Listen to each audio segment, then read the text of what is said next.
Hello everyone, before the start of the video I would like to request you all to like, subscribe, that's it, thank you and enjoy. Transmigration, manga, and a girl. In May, Tokyo felt like a giant steam bath, the afternoon sun turning the pavement into shimmering waves. During lunch break, groups of students huddled together in their classrooms, excitedly discussing the latest anime and manga. Did you guys read the newest issue of Aqua Shadow? The protagonist is insanely handsome. Yeah, but that is mostly because the artist, Ban Kazuto, has incredible drawing skills. The story is just okay. If we are talking about art style, Hayama Riku is still my favorite. He used to struggle a lot and his plotting was terrible, but his collaboration with Aizawa Yuki on Earth Core Chronicles was amazing. Rei Kirishima listened to his classmates chatting about the newest issue of Weekly Monogatari, one of Japan's best-selling manga magazines. But their excitement did not move him at all. As one of the top 10 weekly manga magazines in the country, Weekly Monogatari sold more than 10 million copies every week. Most series published in it eventually received anime adaptations, novels, stage plays, or even film versions. However, to Rei, who remembered masterpieces from his previous life, these stories felt bland and uninspiring. They were not bad enough to hate, yet not good enough to enjoy. After consuming countless exceptional works, his standards were far higher than those of ordinary fans. Rei slung his backpack over his shoulder and headed up to the rooftop of the first-year building. He was not planning anything dramatic. It was simply too disruptive to draw manga inside the classroom. The constant sound of his pen and paper would be distracting for everyone. He did not care if his classmates knew he drew manga. But if one of them reported him to the homeroom teacher, that would be a headache he did not want. From his backpack, Rei took out the nearly finished draft of his manga. 5 centimeters per second. Rei had died suddenly from overwork in his previous life. The good news was that he had transmigrated. The bad news was that his memories were returning slowly, piece by piece. At first, he thought transmigration would be easy. He had been a hardcore anime fan before, so his idea was simple. Recreate classics like Dragon Ball, Naruto, Yu-Gi-Oh! Work hard for 3 years and live comfortably for the rest of his life. Reality was not so kind. He remembered that those famous titles existed but could not recall their full stories. Only scattered fragments remained.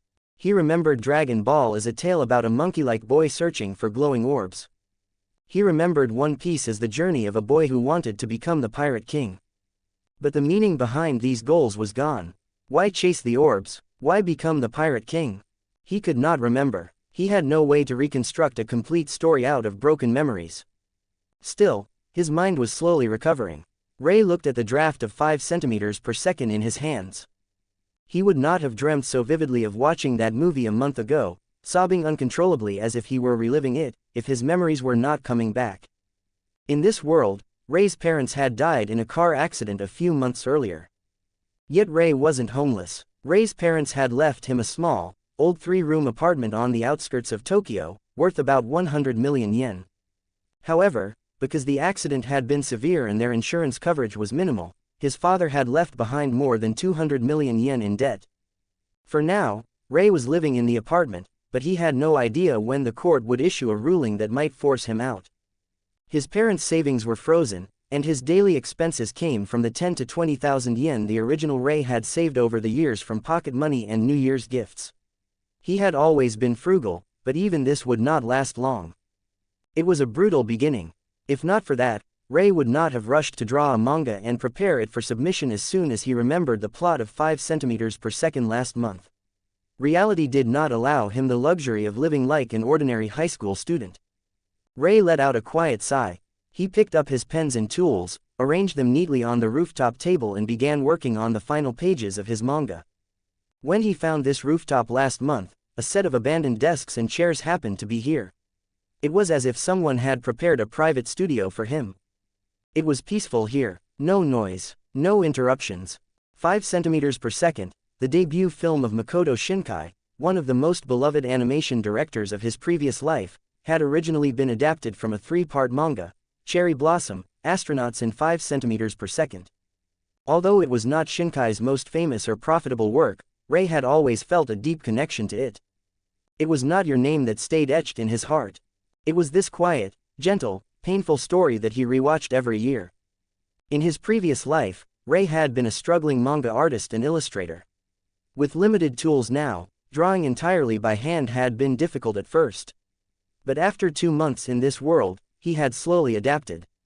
In this version of Japan, the internet was only beginning to rise, but print manga magazines were thriving more than ever. The animation industry was booming, and the status and income of popular manga artists were unbelievably high. In Rei's past life, even the most successful weekly manga magazine in Japan, Weekly Jump, had peaked at around 6 million copies per issue during the height of Dragon Ball. Here, the industry's peak could easily surpass 20 million copies, and the trend was still climbing. Television stations broadcast anime adaptations every afternoon. On the streets of Tokyo, retro electronic music played softly from cafes, mixing a sense of nostalgia with the city's fast-paced energy. The number of teenagers was also reaching a historical peak. If nothing unexpected happened, the next decade would be the golden age of anime. Despite these thoughts, Rei continued drawing swiftly. His hands did not slow for even a moment. After regaining the memories of 5 centimeters per second, Rei noticed something strange. His mind felt far sharper than it had in his past life. Perhaps it was the fusion of 2 souls. His concentration was extraordinary. He could picture scenes vividly just by closing his eyes. He could rotate the angles, shift the lighting, even adjust the mood of the shot as if editing a mental movie. It was as if his brain had a processor and graphics card far more powerful than the average person. Once he recalled the plot, everything came together effortlessly. Storyboards, panel composition, character expressions, background layout, line dialogue. All of it assembled naturally in his mind before he even touched the page. Because of this, he barely needed to draft storyboards. His drawing speed was extremely fast and his error rate was surprisingly low. The only reason it still took him a full month to complete the 100-page manga adaptation of 5 centimeters per second was because he had spent most of his time adjusting to the feel of hand-drawn work in this new world. Rei's lunch break passed in a flash as he continued drawing. Even though the rooftop had a bit of shade under the overhanging eaves, sweat still gathered at the back of his neck. A small breeze drifted across the rooftop, carrying a cool touch that eased the heat down his spine. Here, wipe your sweat, it would be a shame if a drop fell on your original pages.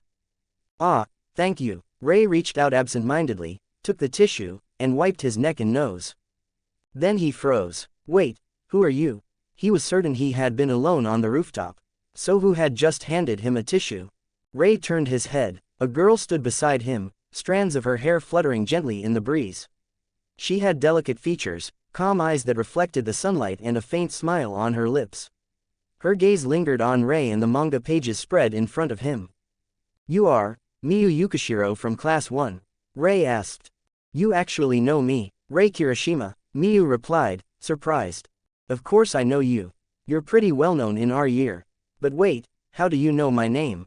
Oh, I saw you drawing up here last month, Miyu said lightly. I got curious and looked into it afterward. She stretched her arms a little, closed her eyes and let the rooftop breeze brush against her face before turning her attention back to his manuscript. The title on the first page read, 5 centimeters per second. I don't remember seeing you up here last month, Rei murmured. You were completely absorbed in your drawing. I stood behind you for half an hour and you never noticed, Miyu laughed softly. And 2 weeks ago, and last week, and 3 days ago, and today, I watched you 5 times in total, and not once did you notice me. Miyu tilted her head playfully. Your concentration is incredible. If I hadn't seen your sweat about to fall onto the page, I probably wouldn't have said anything today. Rei stiffened slightly. A hint of unease flickered through him. Thankfully, he hadn't muttered anything strange during his drawing sessions that would expose him as someone from another world. Is this stalking? Stalking, Miyu repeated with a soft smile, her expression gentle. Rei, that sounds harsh. Why do you think a set of desks and chairs ended up on this rooftop? Did they fall from the sky? She opened her school bag and pulled out a stack of blank manga paper and several professional-grade pens. This school has more than 4,000 students. Do you really think you are the only one who wants to draw manga? And the only one who thinks the rooftop is the perfect place to do it during lunch break? Before you came here last month, I was the one sitting in these chairs drawing. She let out a small sigh, though her tone remained friendly.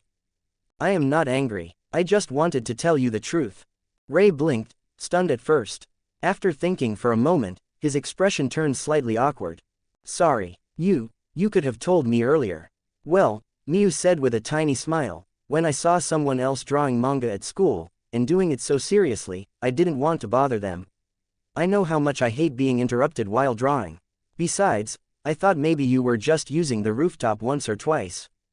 Rei finally understood. Last month, he had unknowingly taken over someone else's drawing spot. Miyu probably thought he would lose interest and not come back. But he kept coming. A week later, he was still there. 2 weeks later, still there. Even today, still there. Miyu stepped forward and held out her hand. Anyway, let's officially introduce ourselves. I'm Miyu Yukishiro. I am a professional manga artist, and also a part-time high school student. 14 comments 0 vote. Proposal in the Sakurero Weekly. A professional manga artist, part-time high school student. Rei stared at Miyu's outstretched hand, unsure what expression he should be making.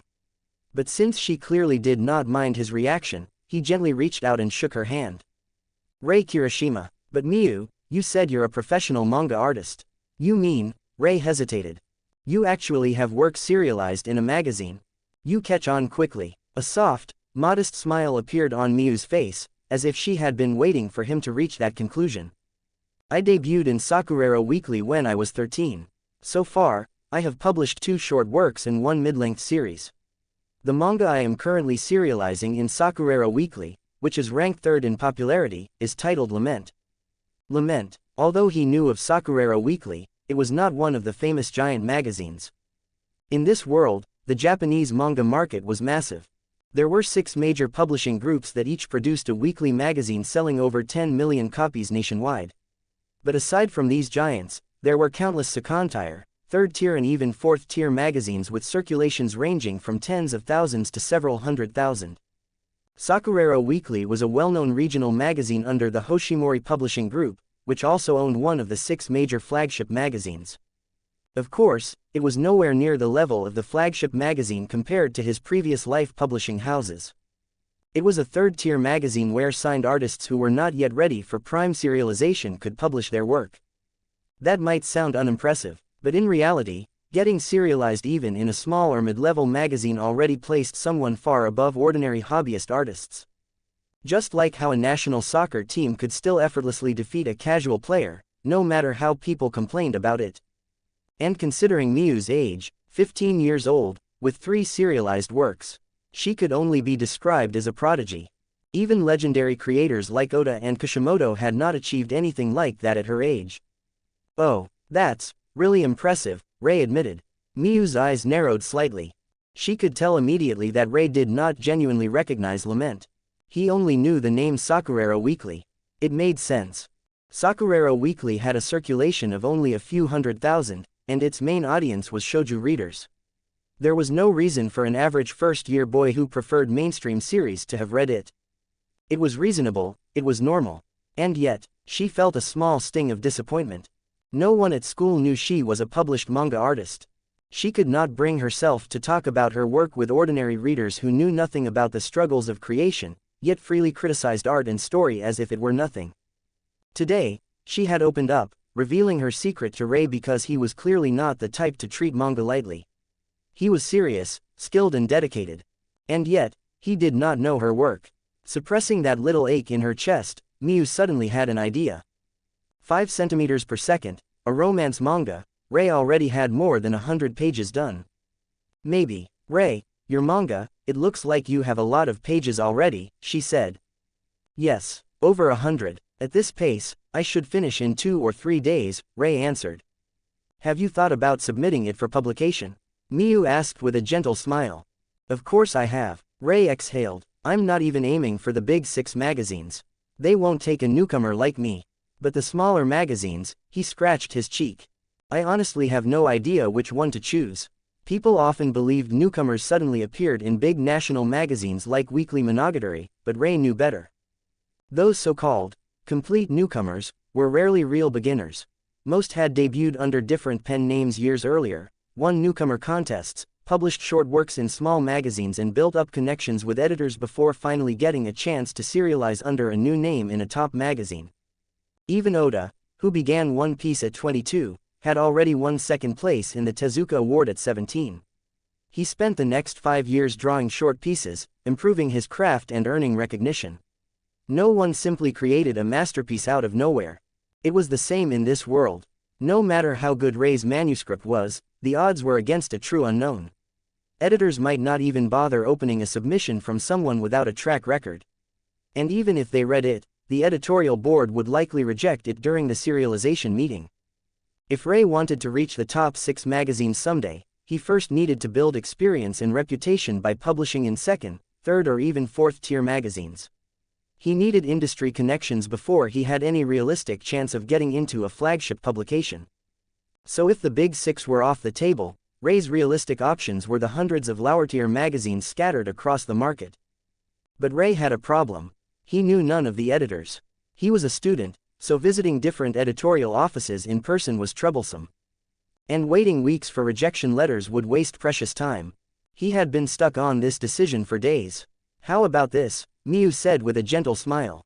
"Why not send your manuscript to my editor? Maybe you could serialize it in Sakurero Weekly like me." Sakurero Weekly, isn't that a shoujo magazine?" Rei said, freezing. "That's a stereotype. Who decided that Sakurero Weekly is exclusively for shoujo?" Miyu laughed. "It is more accurate to call it a romance magazine. It also publishes a lot of youth romance stories." She glanced at his manuscript. "From what I have seen, 5 centimeters per second is a romance story, isn't it?" "Well, yes," Rei nodded, "and your male lead is drawn attractively. The heroine too, she's very cute," Miyu added. "Yes, that's true," Rei agreed. "In that case, there is no reason not to submit it to Sakurero Weekly." Rei paused. He genuinely could not find a good argument against it. "But most of the popular works in Sakurero Weekly are bright and gentle romance stories," Rei said. "As for 5 centimeters per second, do either of the protagonists die?" Miyu asked. "No, it is just, the ending is bittersweet." "Then it's not a tragedy. Romance stories often have bittersweet parts. Show me one romance manga without even a hint of regret." Rei internally groaned. "I can hardly think of one that's all regret and not cheerful at all." "It's only a try," Miyu said lightly. "They might not accept it anyway. You don't need to stress." Of course, Miyu had another motive. A very simple one. Rei had claimed not to recognize her work, Lament. But if Rei submitted to Sakurero Weekly and got serialized, he would end up reading the magazine every week. He would come across her series eventually. He would see her ranking well, maybe even above him. And he would realize just how skilled she really was. And if Rei's submission did not get accepted, he would respect her even more as a fellow manga artist. After all her polite explanations, Miyu's real intention was quite small and quite human. The gentle vanity of a young manga artist showing off in front of a peer. Rei looked into Miyu's clear, expectant eyes. After thinking for a moment, he nodded with hesitation. She was right. It was not as if he would lose anything by trying. Although he felt a little uneasy accepting help from a classmate he had only just met, Rei did not sense any hidden intentions from her. Maybe she was simply happy to find someone at school who also loved drawing manga. "All right then, Miyu, could you give me and your editor a bit of guidance?" "Of course, you're my classmate, after all. I'll help you." Miyu's eyes curved into cheerful crescents as she smiled. "Then you should hurry and finish your manuscript. Several short series in Sakurero Weekly are ending in the next 2 weeks, so a few slots will open up. Do your best." She raised her fist encouragingly. "Oh, okay." Rei raised his fist back, slightly flustered. Just then, the afternoon bell rang. Miyu quickly packed her tools and headed toward the classroom. "It's decided then. I'll call my editor tonight and let them know." Rei stood on the rooftop for a moment before finally gathering his things. He tended to overthink decisions, but since Miyu had made one for him, he no longer needed to hesitate. Sakurero Weekly, Rei murmured. That afternoon, classes ended like normal. Rei went home alone. Lunch breaks were only for saving time, the real drawing always happened at night. Tonight, Rei felt unusually clear-headed. His focus was razor-sharp. By the time he reached the final scene of 5 centimeters per second, he completed the page in a single breath. When he finally leaned back and blinked, he saw a young man on the page turning away with a soft smile, eyes carrying a quiet sense of release. The lines were simple, but the emotion seemed to seep out of the character's expression. Rei's heart ached just from looking at it. The emotional power was overwhelming. Did I draw this? Rei whispered in shock. This level of expression, this depth of feeling. It was far beyond anything he had achieved in his previous life as a struggling manga artist. And on top of that, this page had taken him barely half the usual time. Drawing faster was one thing, but drawing with this level of emotional impact was something else entirely. That was talent, not technique. Could this be the result of his soul merging with this body? 10 comments 0 vote. Conversations. Rei held the freshly drawn manuscript in his hands, feeling more and more satisfied with it. Even without color, without music, without voice acting, the clean black and white lines of manga often carried emotions that animation could not match. He had always felt that way in his previous life whenever he compared a manga to its anime adaptation. He wondered if readers in this world would feel an even stronger impact from the manga version of 5 centimeters per second than he once felt watching the film. Thinking about it, Rei couldn't help but smile. The heartbreak he once suffered had been painful, but imagining others falling into the same emotional trap felt strangely amusing. Night passed quickly, and Rei woke up early the next morning. He washed up, made a simple breakfast and left for school. High school life in this version of Japan was not nearly as suffocating as his previous life. Society was structured differently here, and even students who did not pursue higher education could find stable jobs. That was why Rei, despite being in his first year of high school, still attended a regular day school rather than a cramshul-style academy. When he entered the classroom, the morning atmosphere was the same as always. The diligent students in the front row were discussing grades or sports. The students in the back row were comparing manga, anime, and games. Even though the school officially forbade it, magazines and light novels always found their way into backpacks. It showed just how deeply the animation and manga culture permeated life here. The 2 morning math periods went by quickly. In his previous life, Rei had struggled as a manga artist, but he had actually graduated from a good university with a science and engineering major. Although years had passed since he studied these subjects, his foundation was solid. First-year math felt almost relaxing. Besides, high schools in this world were far less competitive, and the average academic level was not very high. If I keep this up, maybe I could even get into a good university here, Rei thought as the bell rang. But his thought was cut short. A lively, beautiful girl appeared at the classroom door, immediately drawing the attention of the boys. Every school had 1 or 2 girls who naturally became the focus of everyone's admiration. Miyu Yukishiro was definitely one of them, otherwise Rei would not have recognized her instantly on the rooftop yesterday. Rei, yes, you, come here for a second. She waved brightly from the door, her voice clear and pleasant. Every gaze in the classroom shifted from Miyu to Rei, the usually quiet boy who rarely stood out. Rei, though good-looking, had a reserved personality. Naturally, he was not someone people noticed often. When he looked up and saw Miyu, he already had a good guess why she was here. He stood up and walked toward the door. Last night my editor and I. Hold on, are we talking here? Miyu glanced around at the curious faces staring at them. Let's go to the rooftop, she whispered with a small laugh. She only revealed her identity as a manga artist to Rei because she saw him as a like-minded creator. If random classmates found out, word would spread and the homeroom teacher would eventually show up at her house. That would be a nightmare. As the two left the classroom together, a wave of whispers immediately rippled through the room. On the rooftop, I talked to my editor. She said she can set aside time to review your manuscript, but she won't show any favoritism just because of me, Miyu said immediately, skipping all small talk. In fact, let me be honest. Because I introduced you, her expectations will be much higher. She'll judge your work at least 3 times more strictly than a regular mailed submission. If the quality isn't clearly above average, she won't accept it. I understand, Rei replied after a short pause, nodding. It was 5 centimeters per second, after all. If a solid one-shot like this could not even pass the review of a third-tier magazine's editor, then maybe that editor wasn't someone Rei should work with anyway. Besides, Rei wasn't asking Miyu for special treatment. He simply wanted his work to be taken seriously and not thrown aside like countless anonymous submissions.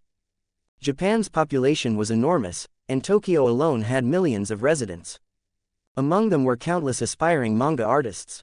Every day, Magazines received piles of envelopes containing drafts, dreams and desperation.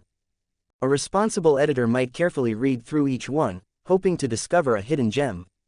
But an irresponsible one could just flip through a few pages, sigh, and toss the envelope aside without a second thought. So, how should I arrange my schedule? Rei asked. Magazines did not operate on weekends, and Rei had school from Monday to Friday.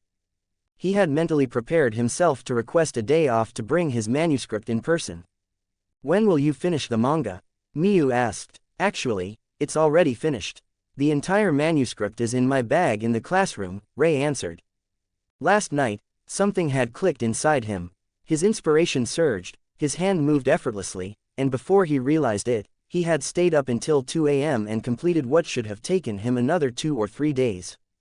He still wanted to polish a few early pages for perfection, but the manuscript was easily good enough for submission. So fast, Miyu blinked, genuinely surprised. Well then, how about this afternoon? But we get out of school at 5:30, and Hoshimori Publishing Group's headquarters is in central Tokyo. By bus, it would take us until at least 7 p.m. Won't it be too late for your editor to wait? Rei hesitated. Of course we aren't going to Hoshimori Group's editorial department, Miyu said with a small smile. We're going to my house. Rei looked up at her, confused, and Miyu quickly continued before he could overthink it. The editor I mentioned is actually my sister.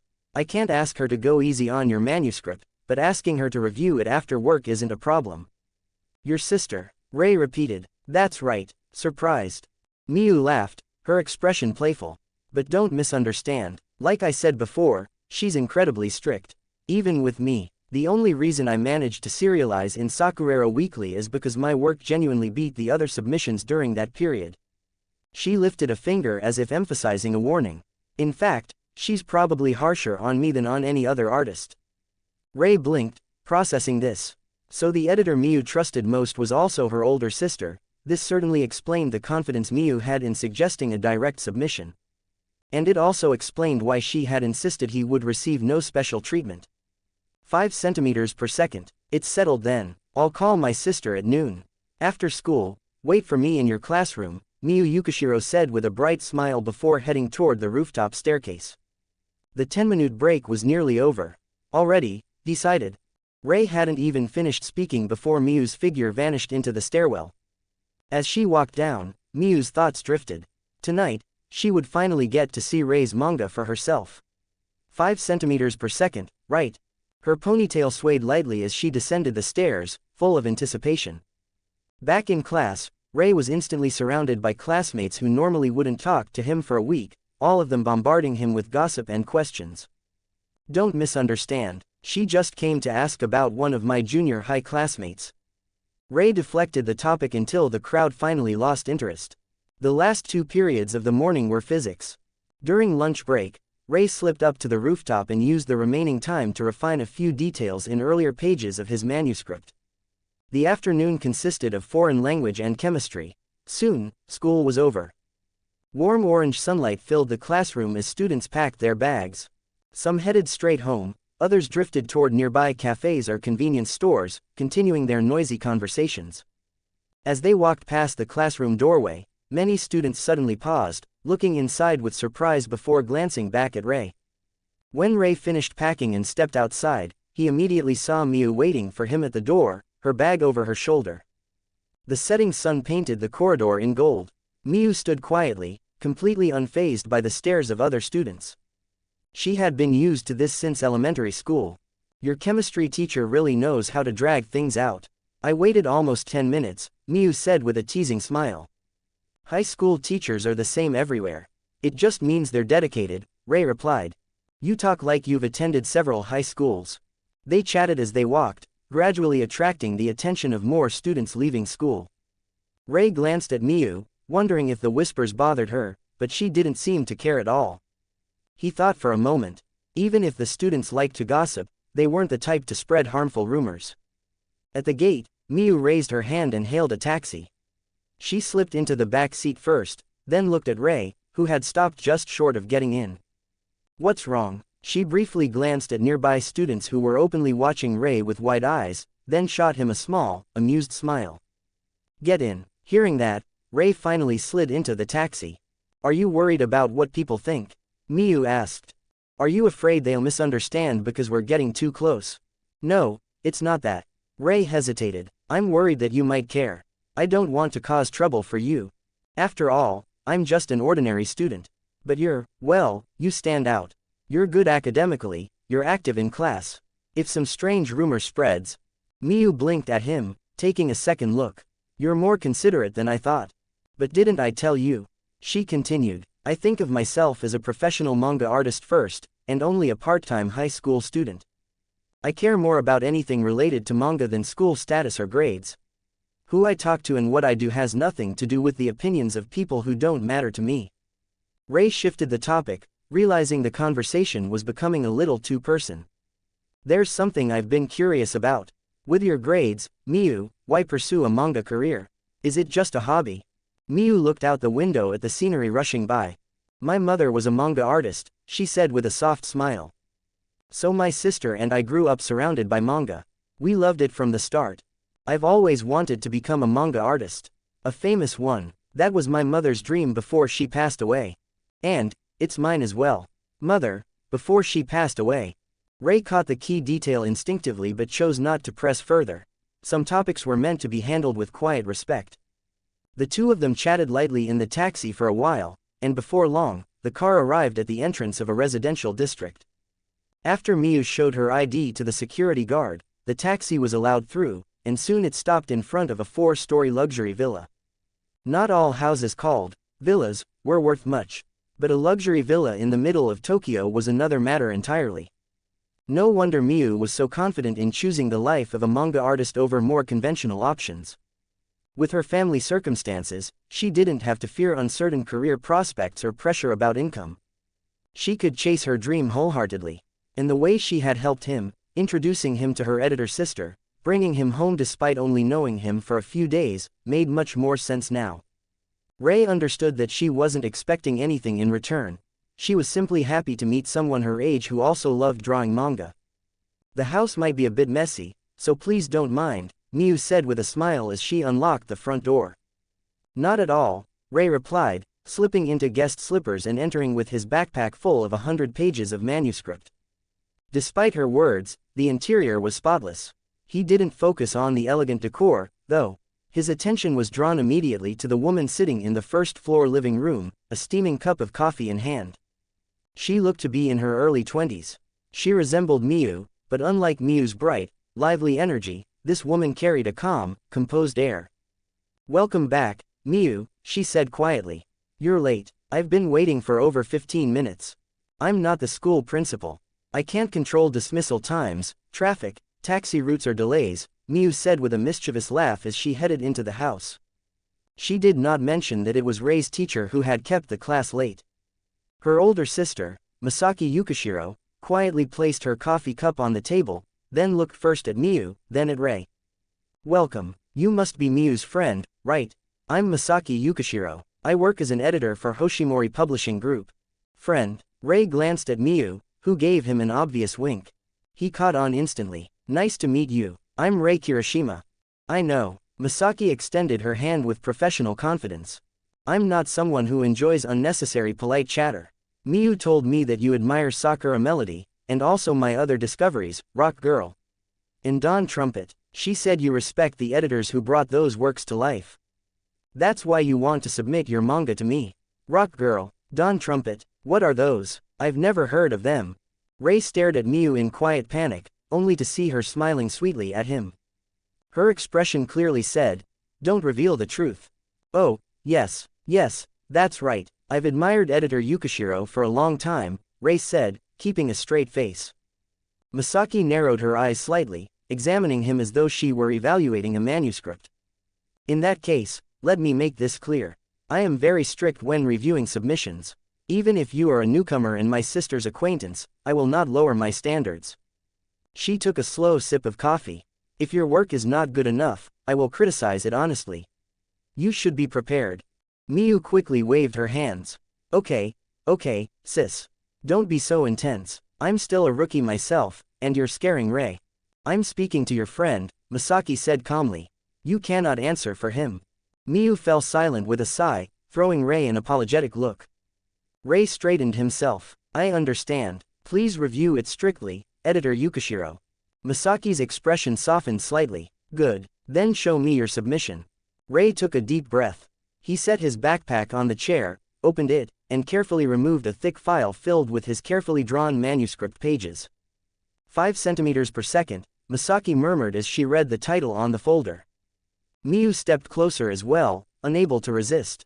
She had seen fragments of Rei's work before, but never the full story. This was her first time seeing it from the beginning. Masaki opened the manuscript. The first line of dialogue greeted her with quiet poetry. Hey, did you know? They say it's 5 centimeters per second, the speed at which cherry blossoms fall. A delicate illustration followed, depicting a long slope lined with cherry trees, petals drifting through the sky in soft black and white strokes. Masaki's expression sharpened immediately. Whatever the story might be, the artwork alone was unquestionably professional. 8 comments 0 vote, time and distance. The room fell silent as Masaki sat on the sofa, slowly turning the pages of Rei's manuscript. Meanwhile, Miyu had somehow drifted behind her sister, peeking over her shoulder. The story began with a boy and girl running playfully up the slope. Their voices unfolded in simple dialogue. You know, they say it's 5 centimeters per second. The speed at which cherry blossoms fall. Akari, you know so much, the boy replied. Miyu turned the page, her expression softening. Sakura petals slipped through the girl's outstretched fingers. She looked back at the boy, smiling gently. Hey, don't you think it looks like snow? Miyu felt something stir in her chest. She tended to immerse herself deeply when reading manga, and Rei's drawing style, soft, atmospheric, beautifully composed, pulled her in completely. It was the kind of art that made the world around her fade away. So that's what the title meant, 5 centimeters per second. His dialogue is so delicate and evocative, she thought, glancing at Rei quietly sipping coffee beside her. Then the story reached its first emotional shift. The two children reached the top of the hill. The girl crossed the tracks just before the crossing gate lowered, separating them on opposite sides. She opened her umbrella, turned back and gave him a gentle smile. Akari, the boy whispered. Takaki, wouldn't it be wonderful if we could see the cherry blossoms together next year? A passing train cut off their view of each other. Masaki, who had been leaning back casually at first, slowly sat up straight. She returned to pages she had already skimmed and began rereading them carefully.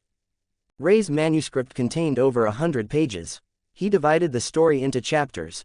The Cherry Blossom chapter, the Cosmonaut chapter, and the final standalone chapter, 5 centimeters per second.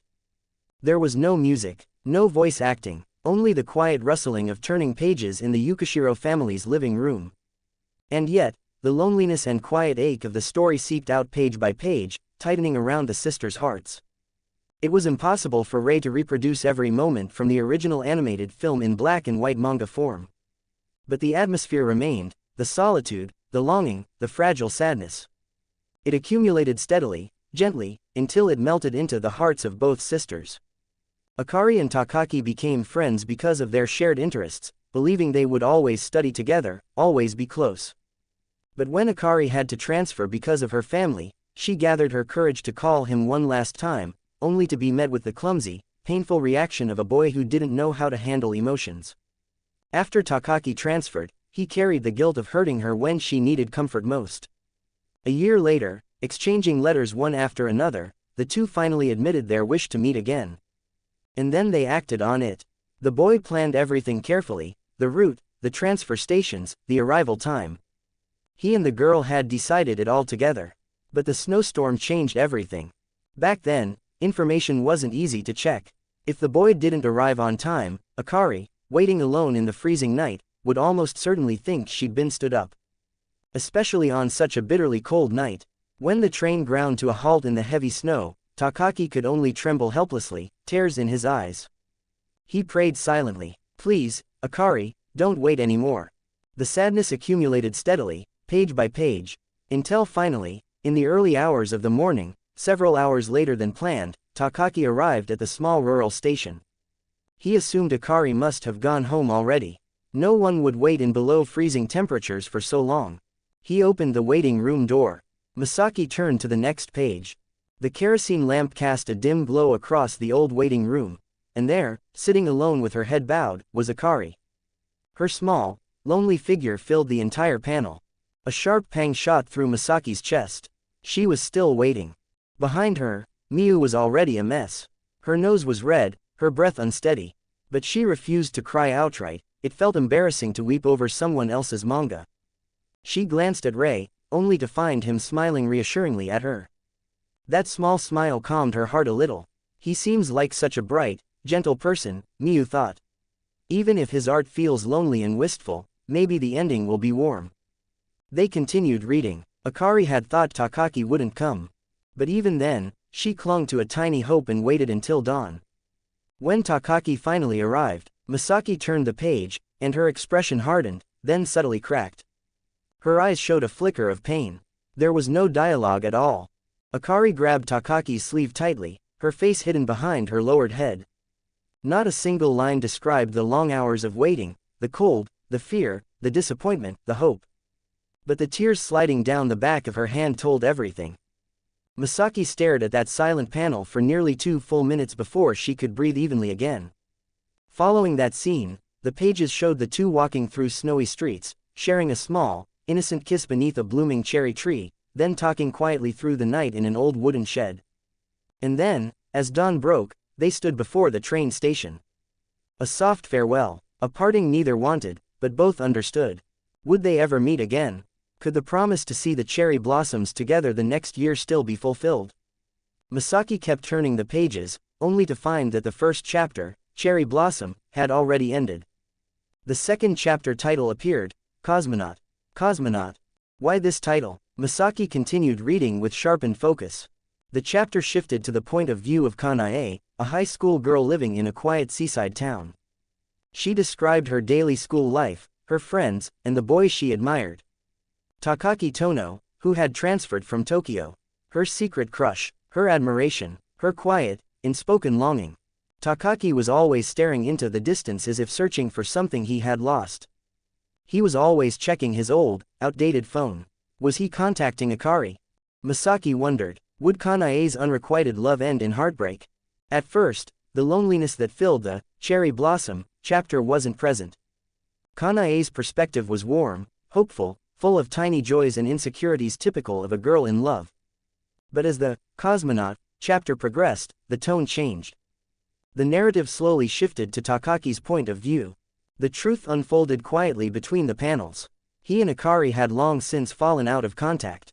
The messages Takaki tapped into his phone every night, the ones Kanae thought he was sending to someone special, were never actually sent. There was no recipient anymore. He simply wrote them out of habit, out of loneliness. Takaki and Akari were completely disconnected. Seeing this, Miu stiffened, her eyes widening in disbelief. She turned to Rei. Rei looked calm. He noticed her stare and offered a small, reassuring smile. But that only made her more flustered. Rei, what is this? Akari and Takaki cared so much for each other in the first chapter, how could they lose contact for just a few years? Can a few hundred kilometers of distance really break apart two people who truly love each other? 6 comments 0 vote, emptiness. Miu Yukishiro felt a little uneasy. But as her older sister continued flipping through the manga manuscript, the astronaut storyline in the second chapter reached its emotional peak. The moment where Kanae was about to confess to Takaki brought tears to Masaki's eyes. Please, don't be so gentle with me anymore. The girl, unable to hold back her tears, could only think that as she faced the boy's quiet, persistent concern. Kanae had learned to surf the day before high school graduation, on a day when her confidence was at its highest, and she had finally decided to confess. But just as she gathered her courage, she met the boy's gaze. His eyes lingered on her, yet his heart did not. The confession never came. Instead, her unspoken feelings dissolved into tears she could no longer restrain. When Masaki reached this part, her fingers tightened around the manuscript. Strictly speaking, 5 centimeters per second was aimed at young adults, so Miu's understanding of it wasn't as deep as Masaki's, someone who had already experienced a full school life. Miu still thought the long-distance separation and the time gap that made the leads lose contact was a flaw. She genuinely believed that love could overcome anything. But Masaki, who had watched several of her college roommates go through painful breakups after graduation, could only sigh. Was this really a romance manga drawn by a high school student? Could someone that young really create a story that left her feeling so sad, helpless, and heartbroken? She quickly skimmed through the rest of the second chapter, The Cosmonaut 1. Then she turned to the third chapter, 5 centimeters per second. The timeline jumped ahead, after Takaki had graduated from university. Young Takaki had just broken up with his girlfriend of several years. Her final message to him read, "Even if we exchange 1,000 text messages, the distance between our hearts will only shrink by 1 centimeter." Masaki fell silent. Miyu fell silent too. Considering the title 5 centimeters per second, if cherry blossoms fall at 5 centimeters per second, then at what speed do hearts grow closer? Two people dated for years. Compared to the beginning, had they even gotten a single centimeter closer? The best works don't spell out everything the author wants to say. They let the reader reach the answer on their own through a simple, limited storyline. When the Yukishiro sisters found themselves thinking the same thing, they were already completely drawn in. Just like Rei in his past life, and like countless fans of Makoto Shinkai's works. They were captivated by the story of Takaki and Akari. And soon, the manga answered their expectations. The grown-up Akari also came to Tokyo. Sitting alone on the train, she remembered the boy she had met at 13.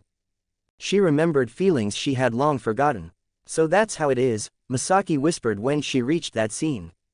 No wonder Takaki's relationships with Kanae and with the girlfriend he dated after starting work all came to quiet, nameless endings.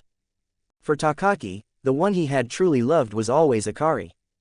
Even after 10 years, after losing contact, after nearly forgetting each other's faces, if they were to meet again, that deep, sincere feeling would return instantly. True, passionate love does not disappear with time or distance. It settles quietly, takes root, and grows stronger without you noticing. "Rei, is this what you wanted to convey?" A hint of admiration flashed in Masaki's eyes. The theme had risen to a new level. Impressive. Miyu began to understand as well, and the way she looked at Rei completely changed. At first, Miyu only thought he was an ordinary manga enthusiast. His drawing skills were impressive, and his determination to sketch on the school rooftop under scorching 30-degree heat had moved her enough that she wanted to help him. She never truly believed Rei could create anything remarkable. But this manga completely overturned her expectations. Such a short story, yet it moved her so deeply she almost cried several times. The artwork, the narrative structure, the themes, nothing about it felt like the work of a beginner. Masaki flipped through the manuscript faster and faster, anticipation building within her. She wanted, no, needed, to see Takaki and Akari's reunion after more than 10 years. What would they say to each other after all this time? Finally, she and her younger sister, Miyu, reached the page depicting the unforgettable scene. A slope beneath the cherry blossoms. Railway tracks stretching across the view. Warning bells ringing from both sides of the crossing. And two people walking toward each other from opposite ends of the tracks. In the instant they passed, they seemed to sense something. Recognition, familiarity, a heartbeat from the past. Yet because the commuter train was seconds away from crossing, neither of them slowed down. At this moment, if I turn around, I have a strong feeling she will turn around too. In the manga, Takaki does turn around, and the reader can faintly make out the woman on the other side beginning to do the same. Miyu's eyes widened. In the animation, what followed was a long shot of the passing train. But in this manga, Rei inserted several silent, dialogue-free panels that gently revealed why Takaki and Akari had lost contact in high school, and how they had slowly drifted out of each other's lives. At last, when Masaki reached the second-to-last page of 5 centimeters per second, she saw the illustration waiting there. How wonderful it would be, if we could see the cherry blossoms together next year. The promise they made more than a decade ago, on this very railway track, was finally about to be fulfilled. The same path, the same cherry blossoms, the same two people standing opposite each other, just like when they were children. But when the train rushed past and the petals danced in the air, Takaki looked across the tracks. Only to see cherry blossoms drifting down. The other side was empty. Just like the sudden, hollow ache rising inside both sisters, Miyu and Masaki. A powerful, suffocating emotion surged through them. It felt as though something had been scooped out from inside their hearts, leaving only emptiness. Masaki found her hands trembling. It hurt. It genuinely hurt. Her eyes drifted to Rei, who sat quietly on the sofa as though this had nothing to do with him. Then she turned to the final page of the manga. Takaki, seeing no one on the opposite side, first looked confused, almost lost. But then, a faint smile. A small, gentle exhale. And with an expression of quiet acceptance, he turned and walked away. Beneath it were the simple words. 5 centimeters per second, the end.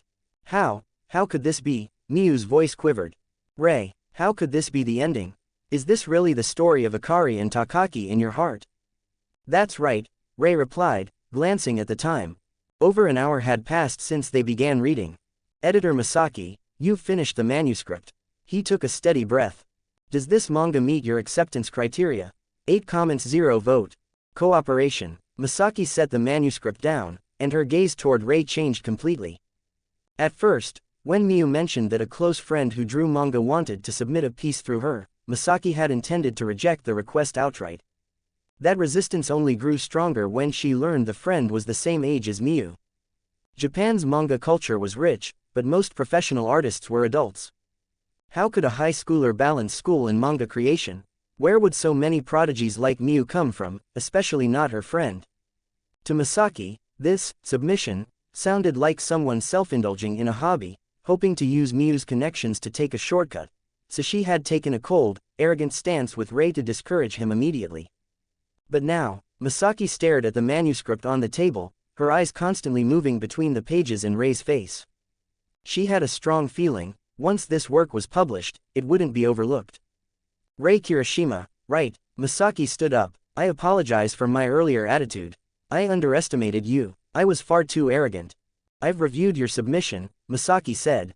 It's truly exceptional. So, my manga was accepted? Rei asked seriously. He had expected this outcome before he came. Even if 5 centimeters per second wasn't the strongest among Makoto Shinkai's works, it was on par with titles like Your Name and Weathering with You. There was no reason it wouldn't be accepted by a third-tier manga magazine in Tokyo. Yet when the words were finally spoken, he couldn't help letting out a tiny breath of relief. From an editor's viewpoint, I really like this manga, Masaki continued. It's the most impressive work I've handled in my 2 years at Sakurera Weekly. It's just. She paused. Your work is amazing, Rei. But whether it actually gets serialized depends on the serialization meeting at our editorial department. Serialization meeting, Masaki explained. Hoshimori Publishing had several serialization magazines. Whenever an older series was about to end or get cancelled, the editorial department would hold a meeting to decide which new works would fill the open slots. Editors would gather, review the strongest submissions received during the cycle, and vote to determine which would receive serialization. And as an ordinary editor, Masaki didn't have enough authority to directly grant serialization in Sakurera Weekly. For 5 centimeters per second to be serialized, it would need approval from the majority of editors at the meeting. When is the meeting? Rei asked. He recalled Miyu mentioning that several series in Sakurera Weekly were ending soon. The day after tomorrow, Masaki replied. The day after tomorrow. Rei looked at Miyu, who nodded. No wonder she hurried him to submit the manuscript this afternoon. In any case, Masaki said, I think your work has an excellent chance. And, I'd like to make a copy of your original manuscript. Although the serialization meeting is the day after tomorrow, each editor has to register and submit their artist's works by tomorrow. If you're willing, we can proceed with a preliminary cooperation agreement. Rei paused. Then, realizing the moment's importance, he straightened his posture and adjusted the hem of his clothes. Of course, no objections, Editor Masaki. That's exactly why I came here. Rei extended his hand. Masaki gave a soft smile and shook it. At 9 that evening, Miyu personally saw Rei out of the villa and walked him all the way to the entrance of the residential area. But she seemed distracted the entire time. Miyu, you okay? She had helped him so much today, and Rei couldn't just brush off her odd behavior as nothing to do with me. I was still thinking about the ending of 5 centimeters per second, Miyu finally said. Rei, do you really think it's okay for Takaki and Akari to just pass each other like that in the sea of people? Being a manga artist herself, she knew it wasn't polite to criticize someone else's plot, but she couldn't help it. Aren't mangas supposed to show readers a beauty that reality can't? Your ending is too sad. Her voice faintly trembled. Rei thought for a moment. Then think about it, what exactly is beauty that doesn't exist in reality? A pair of former lovers who barely remember each other, yet still carry a quiet longing in their hearts, and then, after years, they rekindle their feelings. Is that the beauty you imagine? Something unique to anime? Miyu froze. Or, maybe beauty is like Takaki, Rei continued softly, where many years later, he finds peace. He can turn away with a smile and walk toward a new life. That's also a kind of beauty, one that we, as creators, should show our readers. Miyu blinked at him. You're talking like you've been in love before. Aren't you just a 15-year-old freshman like me? Rei smiled faintly but didn't answer. Well, I did date twice in college in my previous life, though neither lasted. This is just my interpretation of 5 centimeters per second, Rei said. Even if I drew it, it's perfectly fine for you to have your own reading of the ending. But, I honestly can't think of a better one than this. Just like Hamlet, no creator can offer a final interpretation that satisfies everyone, let alone Rei, who was merely recreating it.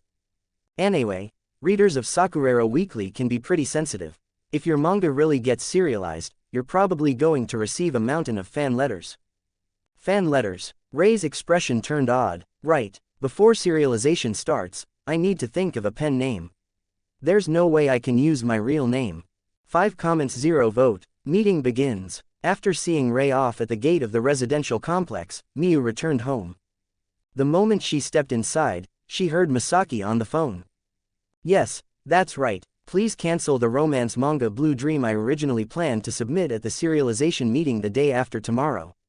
I'll be submitting a different title tomorrow, expected length. 5 chapters, yes, a short series. That's correct. After a long conversation, Masaki finally hung up with the editorial staff. Miyu's mood brightened a little, the emotional pressure from 5 centimeters per second finally easing. Sis, wow, you really care about Rei's manga. You're scared you won't have enough time tomorrow, so you're calling colleagues late at night just to fix the submission schedule, aren't you? Rei was someone she introduced to Masaki, so seeing her sister value his work made Miyu genuinely happy. Masaki gave her a soft glance. Your friend has a great deal of potential. Of course he does, Miyu said proudly. It's only 5 chapters, but it's so emotional. Anyone can see he's gifted. In recent years, Masaki continued, several major manga magazines, including Hoshimori Publishing Group, have been actively pushing for young artists to debut. Our editorial department was specifically asked to scout promising new creators. It's much easier now for young artists to rise. She paused. Miyu, I actually have high expectations for you. I truly think you may not be far from getting a serialization in Hoshimori comic. But you must keep pushing yourself, otherwise. She gave a teasing smile. Don't let your friend surpass you. Hey, sis, don't exaggerate. Miyu waved her hand casually. Lament has been serialized for half a year and already has a solid fanbase. Even if 5 centimeters per second is good, how much impact can a 5-week short serialization really have? Rei's still far from catching up to me. The next day, when Rei stepped into his classroom, he found his classmates staring at him with strange expressions.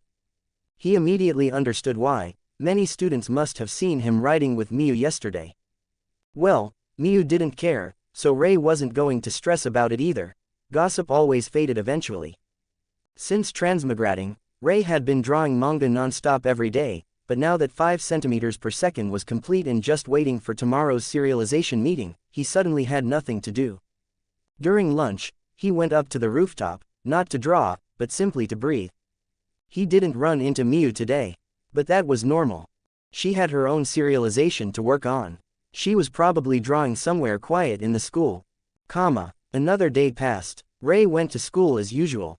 Meanwhile, at 9 in the morning, inside a commercial high-rise in central Tokyo stood the headquarters of Hoshimori Publishing Group, one of the 6 major manga companies in Japan. The 19th floor housed the editorial division. Hoshimori published dozens of magazines, each with its own independent editorial team. Today, the entire floor was buzzing with activity as editors sorted through manuscripts. The editorial team of Sakurero Weekly had already gathered inside a conference room, waiting for their supervising director. Although officially called a serialization meeting, it was actually exclusive to the editorial team of Sakurero Weekly. A weekly magazine selling a few 100,000 copies didn't require the presence of Hoshimori's editor-in-chief. High-level leadership only attended meetings for top-selling magazines like Hoshimori Comic, which exceeded 10 million weekly sales. Thus, presiding over today's meeting was Moriyama Kato, one of the 7 editorial directors of Hoshimori Publishing. Each editor and attending manager had a thick stack of neatly organized manuscripts beside them. Misaki sat near the front, on the left side of the director's seat. Her position alone made it obvious. Her submissions ranked among the top 2 in the Sakurero Weekly editorial team. Across from her sat a tall, lean man in his 30s, Takeda Jun. His sharp gaze flicked toward Misaki, his strongest rival in the department. Even though Misaki was 10 years younger, her talent was undeniable. In just 2 years, she had discovered successful young manga artists. Especially the high school girl mangaka, Sake.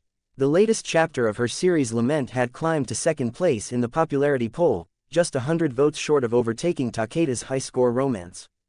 Historically, every few years, the top-performing editor of Sakurero Weekly had a small chance of being transferred to Umetsuki Comic, one of the company's elite magazines. Of course, such transfers weren't guaranteed. Editors from other successful magazines would also compete for the spot. But the possibility was always there.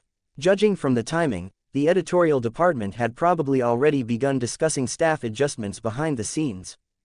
Otherwise, Jung wouldn't be so tense about today's serialization meeting. This year's timing really was special. If he could be transferred to work on the manga serialized in Umetsuki Comic, his income would increase 7 or 8-fold instantly, and his standing in the industry would rise just as sharply. After all, the average sales per volume for titles serialized there exceeded 1 million copies. Even with the tiny commission percentage editors received, the yearly income still reached into the high 6 figures, or even more. Misaki was undeniably skilled. Sooner or later, she would absolutely reach that level and become one of the core pillars of Hoshimori Publishing Group.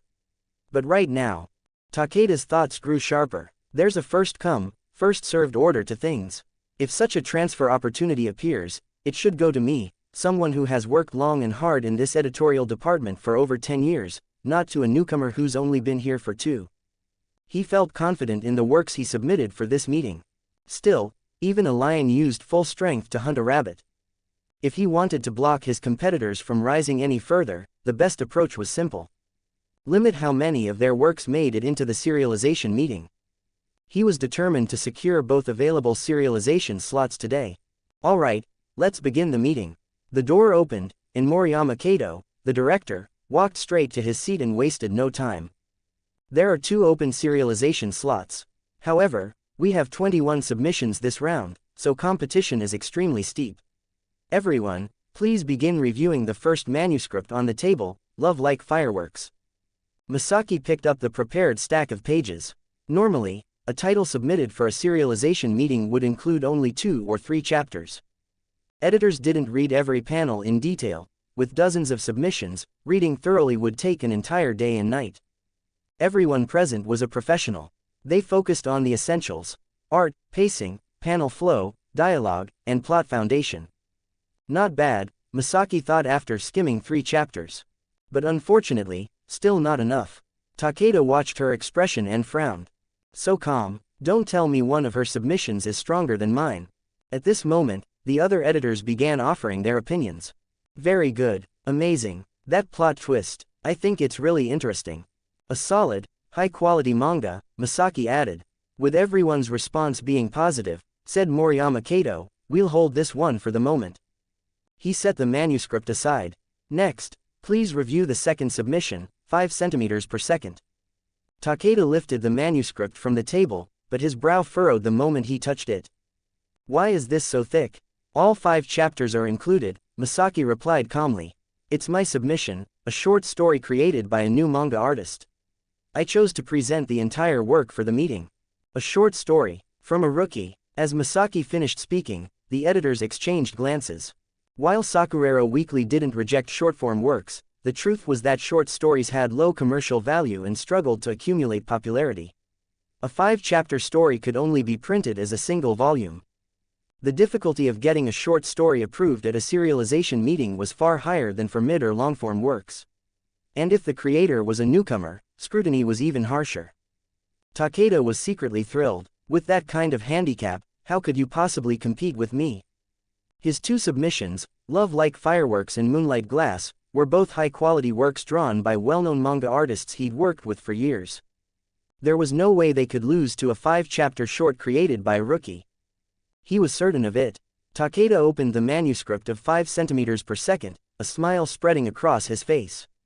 6 comments 0 vote, senses. At first glance, Takeda-jun focused on the manga's art style. As a newcomer's work, he expected to find plenty of flaws he could easily tear apart. But after flipping through a few pages, his expression gradually stiffened. While no manga was flawless, the art in 5 centimeters per second was undeniably above the standard of most titles serialized in Sakurera Weekly, perhaps even far beyond it. Unwilling to concede, Takeda kept reading. Like always, he skimmed quickly, but skimming didn't mean he wasn't absorbing anything. Years of professional experience had trained him to read fast and accurately. Within moments, he understood the flow of the chapter. After turning 20-something pages, he reached the scene where Takaki, while switching trains, accidentally pulled out the handwritten letter he meant to give Akari, only for it to be blown away by the howling wind.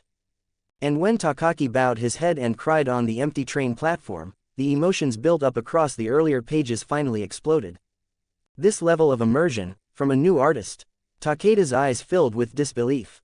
It was true that the plot so far wasn't filled with dramatic twists. Makoto Shinkai's early works never relied on complicated plots. 5 centimeters per second could be summarized in a single line. A story of childhood sweethearts slowly drifting apart under the weight of time and distance. Hundreds, thousands, of romance manga in Japan tackled similar themes. But the experience of reading 5 centimeters per second, the delicate details and emotional layering, was completely different from ordinary works.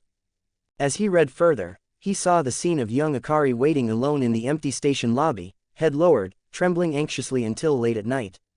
Something in Takeda's chest tightened. He was in his 30s. He had lived through several unforgettable relationships. For students who had never been in love, the story would feel painful and suffocating. For adults who had been in love, it was painful too, but also nostalgic, bittersweet, and achingly beautiful. Like the tears that fell on Akari's hand as she clutched Takaki's sleeve. There were no words in that panel, but her feelings were unmistakable. The fear that he wouldn't come.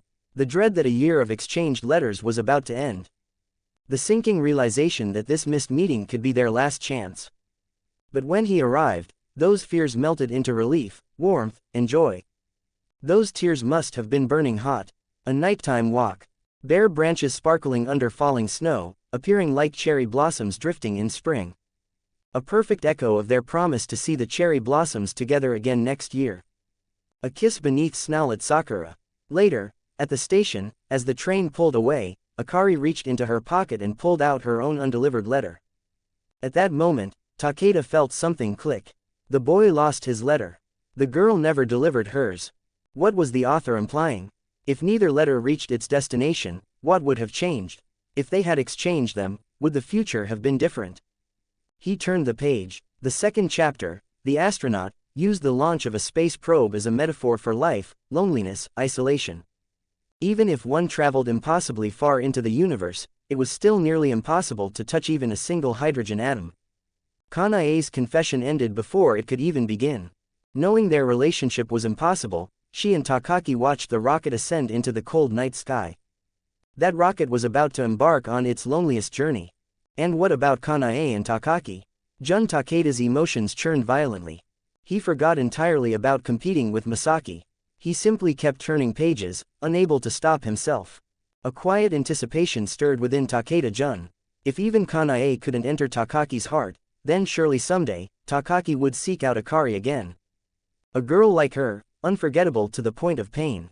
No matter how many years passed, wouldn't he one day want to see her again? Holding on to that hope, Takeda turned to the third chapter.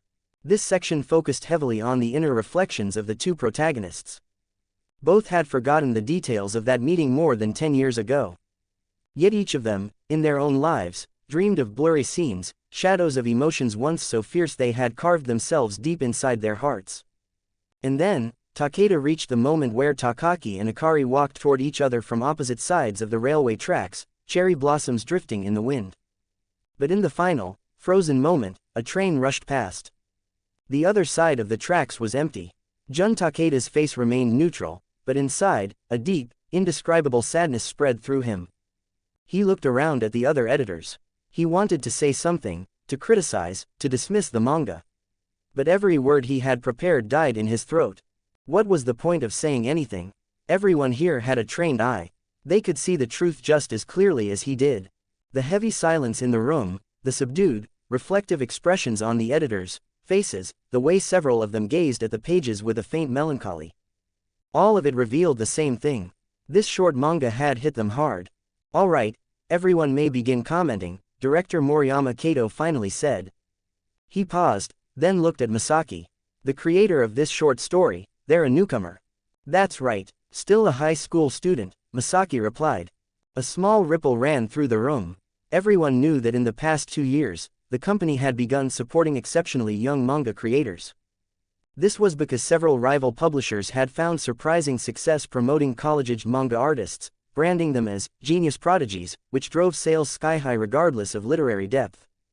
Moriyama considered this carefully. Then, with a small gesture, he signaled the editors to begin discussion. "Impressive. I think it's very well done. It's just that the ending is too sad. It might not match the usual tone of Sakurero Weekly," Takeda tried to argue.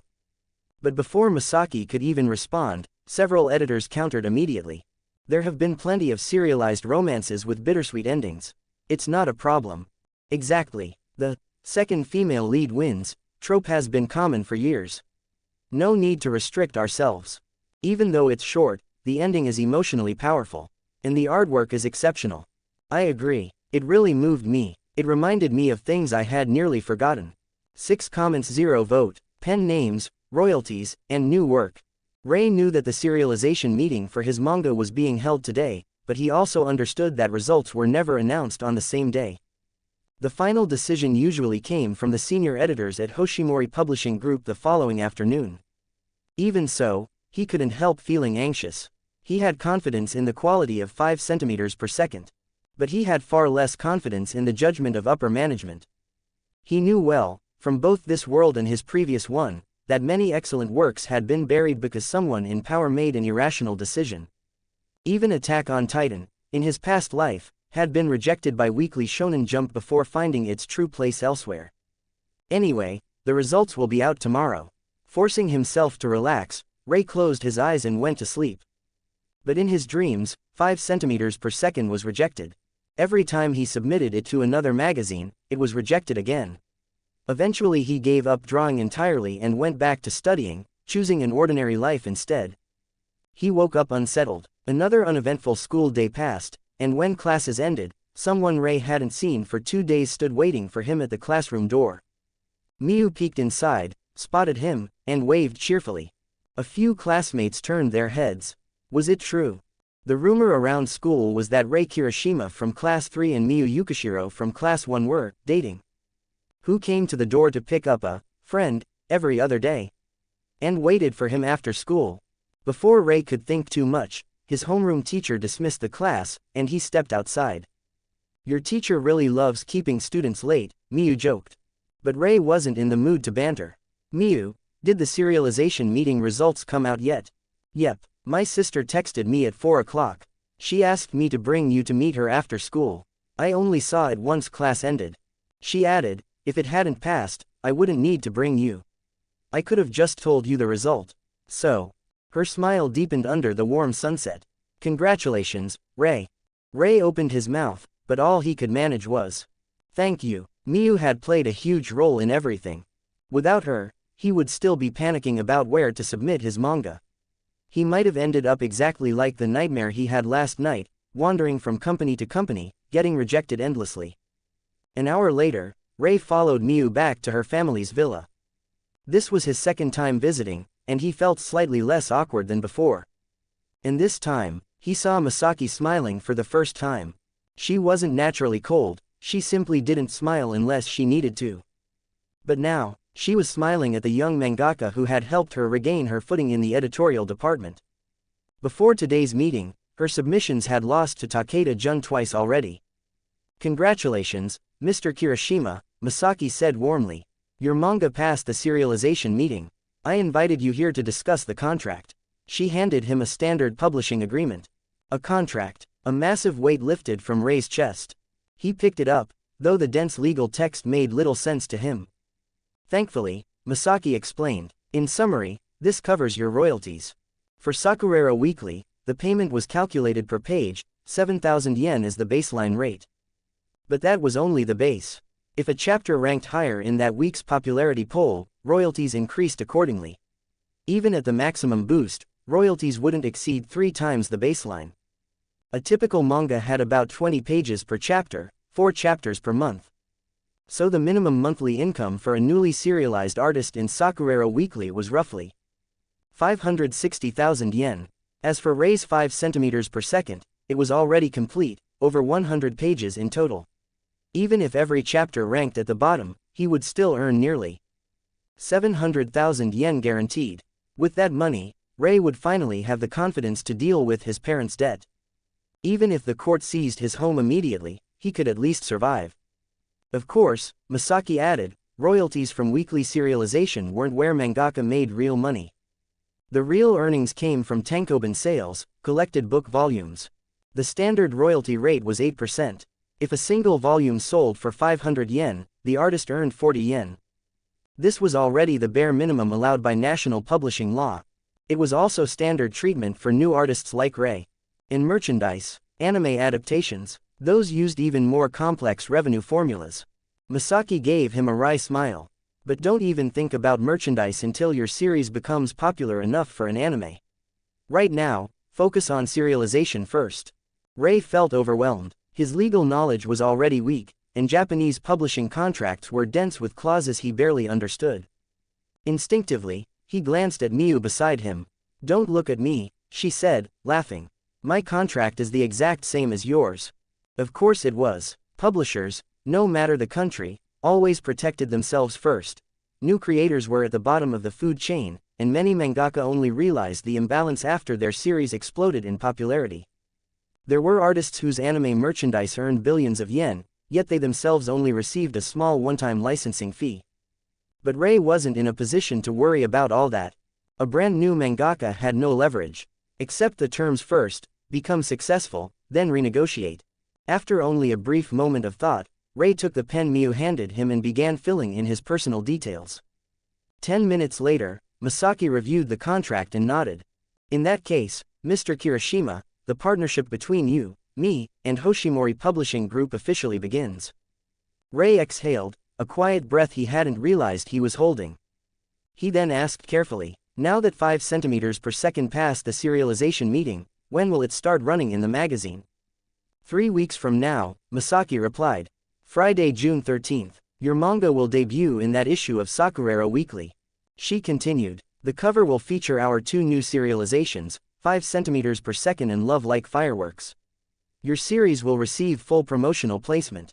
Also, if possible, we'd like the first 5 pages of Chapter 1 in full color. Cover promotion. Color pages. For a rookie mangaka, that was huge. But there's another title debuting at the same time. Rei asked. That's right, Masaki said, smiling faintly. Good competition is healthy. Then she added, one more thing, Mr. Kirishima, have you decided on a pen name yet? As you know, Miu publishes under Sake. A pen name helps protect your personal life. Rei thought briefly. Then let's go with Shirogane. It was the pen name he had used in his previous life, back when he was still struggling. He couldn't bring his past identity into this world, but letting his old pen name live again felt like a symbolic continuation of the life he once had. Masaki considered it for a moment. Shirogane, it has a nice sound. She extended her hand. Then it's a pleasure to work with you, Mr. Shirogane. And, she added, you haven't eaten yet, have you? Miu and I haven't either. Why don't we have dinner together? There are still several details about the serialization process that I'd like to discuss with you. This was Masaki's usual approach. She often shared meals with her authors or visited them in person. Strong relationships made future editing smoother, less friction during manuscript revisions, less awkwardness when urging deadlines. After all, it's harder to get angry at someone who buys you dinner. That night, Rei returned home. Now that the results of the serialization meeting were confirmed, all the tension that had been weighing on his heart finally loosened. Lying on his bed, he found himself imagining all kinds of possibilities: what readers would think, how 5 centimeters per second would be received, whether the serialization would spark discussions online, and what would come after. Finally, I've taken the first step. Rei didn't know how long he lay there with that thought before he drifted into sleep. In his dreams, he returned to his past life. Late at night, he was watching a movie alone, watching carefully, savoring every detail, while reliving the same sadness he had once felt years ago. After finishing the film, he immediately looked up the original novel. The title, the story, the emotions carved into his memory, they all flowed through him again as he slept. When he opened his eyes the next morning, Rei felt an overwhelming heaviness in his chest. His expression was strained, and his eyes were faintly red, a residual sadness from the dream, from the story he had recalled so vividly. Rei had always been the type to immerse himself deeply in fiction. Stories could shake him to his core. And the title resurfaced clearly in his mind. Tonight, even if this love vanishes from the world. It was the romance novel by Masaki Ichija that had once moved him so deeply in his past life, along with its film adaptation. A girl whose memories vanished every time she fell asleep. A boy who loved her despite her forgetting him again and again. The title itself served as the premise, the catalyst, and the tragedy. There were many similar works: 1 Week Friends, the anime film 1,000 Years in Hyrule, but none of them left a deeper mark on him than Tonight, even if this love vanishes from the world. A sharp pang hit Rei's stomach. Why am I remembering all these heart-crushing stories first thing in the morning? He groaned internally. Come on brain, give me the plot of Gintama or something. Let me draw a gag manga for once. This wasn't the double comedy he wanted. First tragic romance in 5 centimeters per second, now another emotional gut punch. This new story was just as devastating, sweet at first, then painfully bitter. But since it only had a live-action film adaptation, not an anime, it never spread widely in the anime community. Still, Rei rubbed his forehead and began thinking seriously. 5 centimeters per second would only run for 5 chapters. In 1 month, it would end. And now, at the perfect moment, he had remembered a story he could adapt next. If I want my second serialization to ride the momentum of the first, I need to start preparing the next manga right now. The fact that the original work was a novel didn't matter. In the manga and anime industry, stories jumped between formats all the time. If the core narrative was strong, it didn't matter whether it started as a novel, manga, or film. A good story transcended form. 11 comments 0 vote. Plan. For the next several days, although Rei continued attending school as usual, his attention had already shifted almost entirely to the upcoming serialization of 5 centimeters per second in Sakurero Weekly. With the release date already locked in, and the printing schedule extremely tight, Rei had less than a week to finish coloring the 5 required full-color pages for Chapter 1. On top of that, there were countless small manuscript adjustments. The workload wasn't huge, but the tedious repetition drained him, keeping him up late each night. Realistically, this pace would crush an ordinary manga artist. Weekly serialization usually requires several assistants to handle inking, tones, backgrounds, and cleanup. But unlike most artists, Rei didn't need to spend time figuring out storyboards or refining plot beats. Every panel and emotional shift already existed in his mind. All his time could go straight into drawing. And ever since merging with this body, his drawing speed had become unbelievably fast. Hiring assistants would only distract him and make the artwork inconsistent. So when Masaki suggested he find helpers, Rei politely declined. June 1st, Masaki's villa. Rei returned once again to the upscale villa complex where Masaki lived. When Masaki was at work, Rei was in class. When Rei had weekends free, she just happened to be off from the company. Their schedules miraculously aligned. The school obviously wouldn't allow him to skip classes repeatedly for manga work, but fortunately Masaki didn't mind squeezing Rei's deadlines into her own off hours. Inside the living room, better than I expected, Masaki said as she organized the completed manuscript. It doesn't look like the work of a newcomer at all. Miyu, sitting beside her, nearly burst with jealousy. Her sister had never praised her this openly. Rei accepted the compliment humbly. After all, he wasn't truly a beginner, just a failed artist reincarnated with a second chance. In that case, Masaki continued, closing the folder, the final draft of 5 centimeters per second is approved. I'll submit everything to the company tomorrow. Thank you for your help these past few days, Rei said politely. He hesitated, then asked, I wanted to confirm, 5 centimeters per second will only run for 5 weeks, right? That's correct, Masaki nodded. Then, once it ends, if a serialization slot opens up, can I submit a new manga to compete for it? That question froze the room. A new slot? Masaki raised her brows. You already have another manga idea? Miyu asked, surprised. Yes, Rei replied, I came up with it around the same time as 5 centimeters per second. And in my own opinion, it's not inferior. Since 5 centimeters made it into the magazine, I'd hate for this one to be buried. Masaki's eyes brightened. If Rei could produce something on par with 5 centimeters, then this was a serious opportunity. But the brightness faded as she shook her head. Rei, your idea is a little too idealistic. What do you mean? There isn't enough time, Masaki said. Rei blinked. Not enough time, Masaki sighed lightly. Even though 5 centimeters starts serialization in 2 weeks and ends 7 weeks later, the slot after yours has already been assigned. Several excellent entries appeared at the serialization meeting. And because 5 centimeters per second is a short 5-chapter series, the editorial department already designated its successor.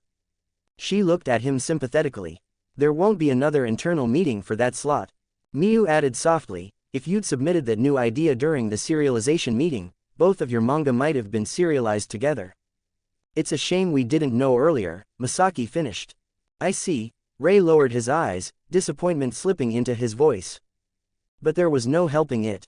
Great manga didn't enter serialization just by existing. They needed timing, magazine vacancies, editorial votes, and luck. But it's hard to say for sure. The lower-ranked series in Sakurero Weekly haven't been doing well lately. The 6th volume of The Sound of the Clouds only sold 20,000 copies in its first week. That's practically a disaster. If this keeps up, the magazine will probably axe it in a few weeks, Miyu said, her eyes shifting thoughtfully. Rei, you should focus on finishing your new manga first. It'll be best if I can look over it early, spot any flaws, help you fix pacing issues. That way you won't miss the next opportunity when it comes. Miyu grinned brightly as she said this, clearly still under the emotional influence of 5 centimeters per second. Just like in his past life, after watching 5 centimeters, he immediately looked up all of Makoto Shinkai's other films, The Garden of Words, Your Name, Weathering with You. Once someone gains confidence in a creator through a single work, that trust tends to solidify, at least until the creator releases something truly awful. Miyu had said 5 centimeters was painful, too sad, too heavy, but without realizing it, she had already become a fan. Now she was eagerly anticipating Rei's next project. I understand, Rei nodded. Then I'll leave it to editor Masaki to keep an eye out for any serialization openings in the group. Masaki's expression softened. Of course, but let me ask, you know Sakurero Weekly only serializes romance manga. If your new work isn't in that category. Don't worry, Rei replied with a small laugh. It's pure romance. No third wheels, no long-distance separation. Then, is it another story with a regretful ending like 5 centimeters per second? Miyu asked carefully. Regretful? Rei paused, then shook his head with a gentle smile. For the two leads, there are no regrets between them.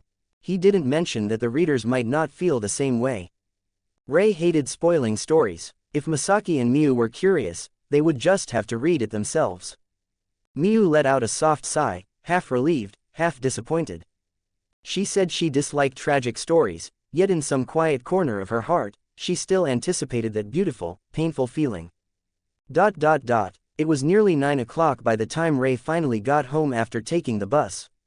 He pushed open the worn wooden door, switched on the light, and saw the living room table covered in sheets of character design sketches. In his previous life, tonight, even if This Love Disappears Tomorrow had existed only as a novel and a live-action film, there was no manga adaptation. Creating a manga version would be far more work than 5 centimeters per second. He would need new character designs, new scene layouts, new environmental backgrounds, fresh paneling decisions. Of course, many emotional keyframes could be referenced from the film, guaranteeing a certain minimum quality. Rei sat down, exhaled, and looked at the scattered sheets. All right, he murmured. He picked up his pen. Let's begin. 8 comments 0 vote. First serialized issue. As June arrived, the temperature soared, matching the heat of Japan's competitive manga industry.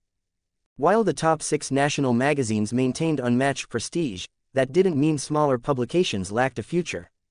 Readers' tastes were more diverse than ever. Because the biggest magazines prioritized commercial value and action-heavy shonen titles, romance series were comparatively scarce. And that was precisely why romance-centered weeklies like Sakurero Weekly continued to flourish. Although distributed mainly across Tokyo and surrounding prefectures, Sakurero Weekly still achieved impressive sales, around 800,000 copies per issue. Within its region, its brand recognition wasn't much lower than the top-tier magazines dominating the national charts. Even though the official debut of the new serializations was scheduled for next week, the 13th, this week's issue, which released on the 6th, had already started heavily promoting the 2 new manga. The promotion included full-color spreads illustrated by Rei Kirishima and veteran artist Yuto Amamiya. Rei's promotional art depicted a girl in a knee-length skirt and a boy catching his breath after running downhill, meeting at a railway crossing as a train approached. Cherry blossoms drifted through the air, overflowing with a quiet, nostalgic beauty.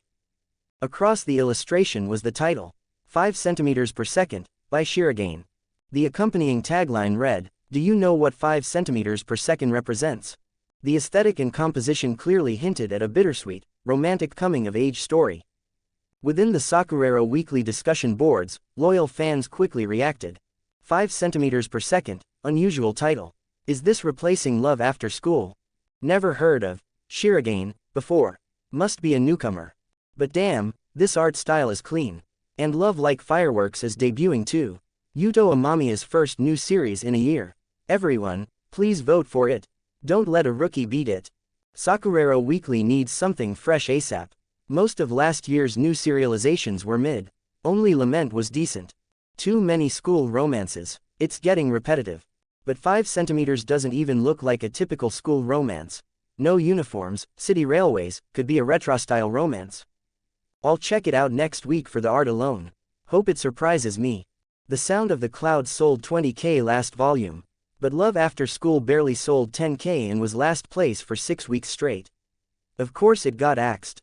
In Japan's huge manga market, 2 new serializations barely created a ripple. Discussions surged, then faded into the background noise of the internet. Outside of Rei and a handful of industry insiders, most readers greeted the newcomers series with mild curiosity at best. Wednesday morning, the newest issue of Sakurero Weekly hit bookstores across Tokyo and surrounding prefectures early Wednesday morning. Priced at 650 yen, the anthology contained 18 serialized manga, nearly 400 pages total, each chapter roughly 20 pages long. For many office workers, finishing the entire magazine in 1 week was nearly impossible. But for Kana Uehara, things were different. 2 weeks earlier, she'd broken up with her boyfriend. Last week, she'd finally resigned from her draining job. Now, she drifted through her days numb, exhausted, and heartbroken. Only good food and romance manga could soften the ache. Still wearing the neat, stylish office outfit she hadn't fully let go of, Kana entered the already bustling bookstore. She walked straight toward the rack displaying the newest magazines. There it was, wrapped in glossy plastic. The cover featured 2 contrasting halves. Left side, a railway crossing under drifting cherry blossoms, a boy and girl face to face.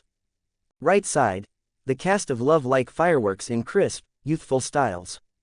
Kana stared at it for a moment, quietly hoping. Please, let these be good. Kana Uehara took a deep breath. After paying for the magazine at the counter, she turned left toward a nearby cafe. She ordered a coffee and a small cake for breakfast, went up to the 2nd floor, found her favorite window seat in the corner, and carefully unwrapped the latest issue of Sakurero Weekly. Flipping through the index, the first chapter featured her longtime favorite romantic comedy. High-scoring romance, it had been ranked number 1 in the reader polls for 18 consecutive weeks and was the 5th serialized work of popular mangaka Yuta Shiba. At this point, it was considered one of Sakurero Weekly's flagship series. Of course, every romance manga eventually faced the same problem. Once the couple gets together, the charm fades. After spending 10 minutes on the chapter, Kana sighed slightly.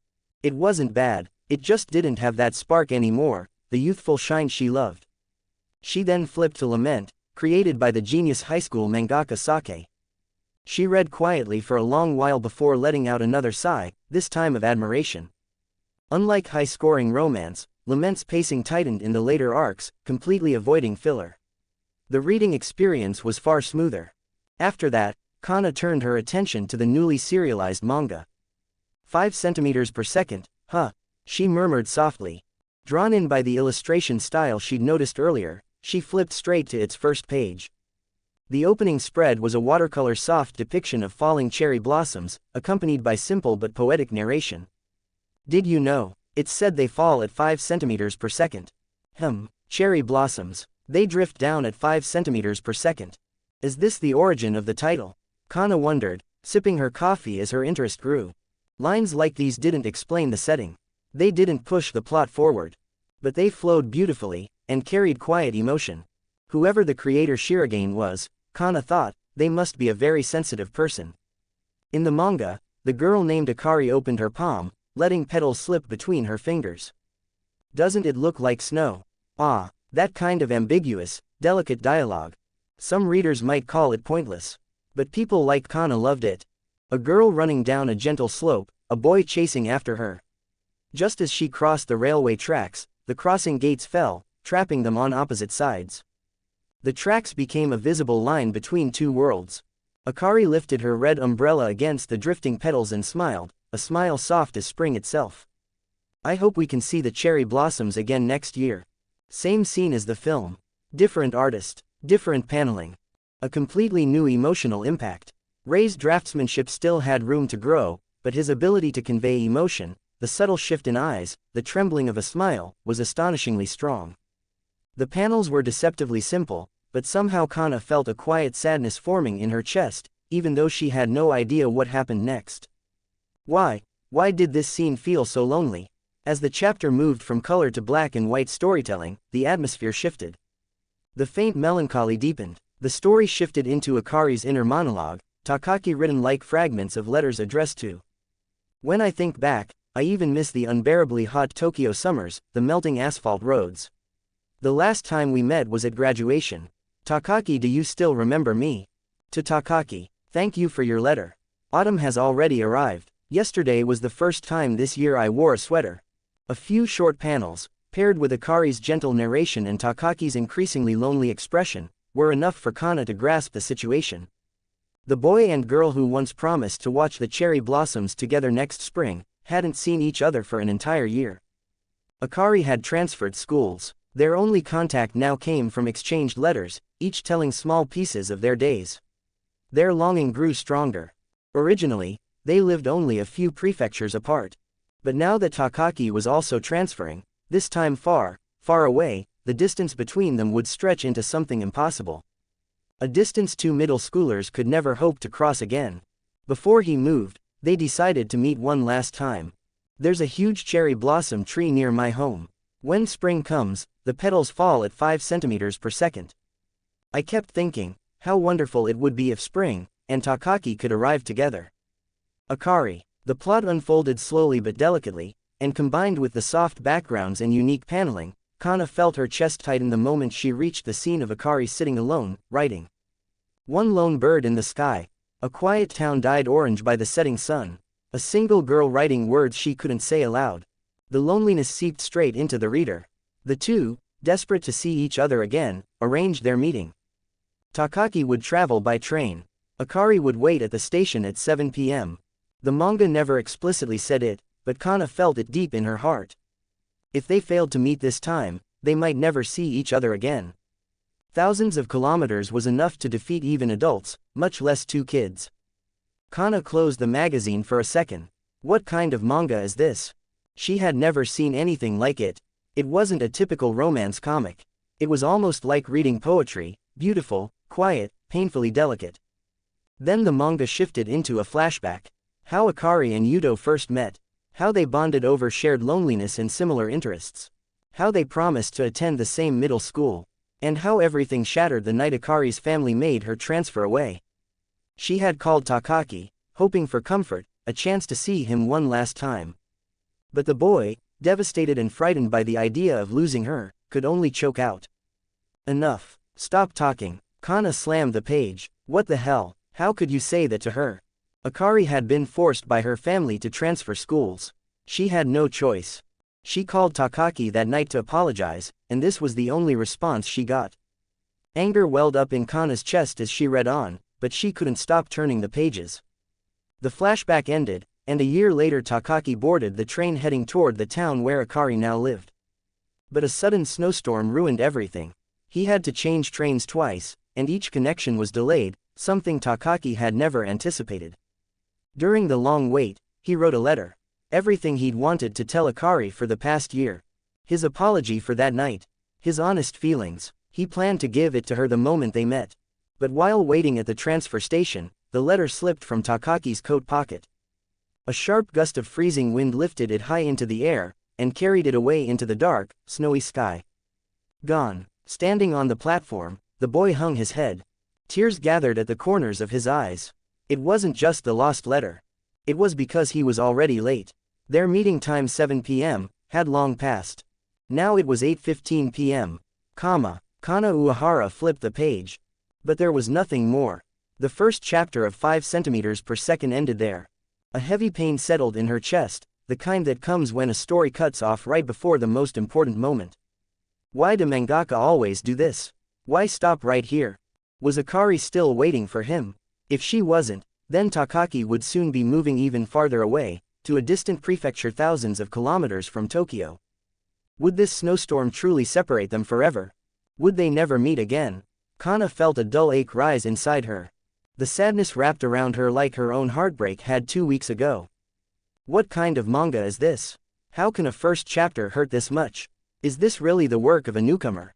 8 comments 0 vote, evaluation and competition. This work. Kana Uehara took a deep breath. How many manga become legendary from the very first chapter?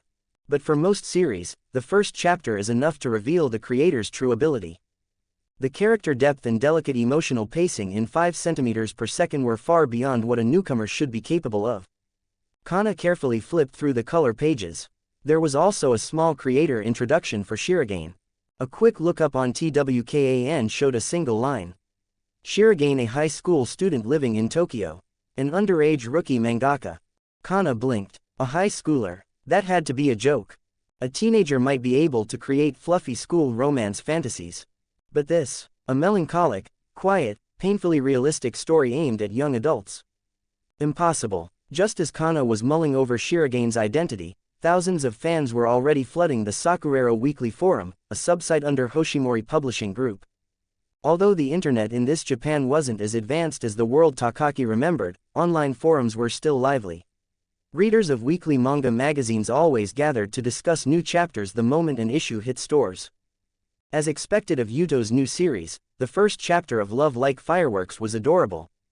Lament was mid this week.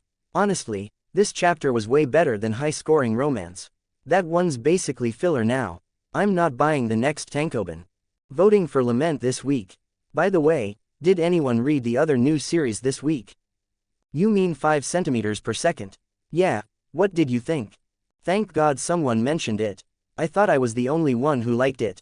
Same. The characterization of Akari and Takaki almost made me cry.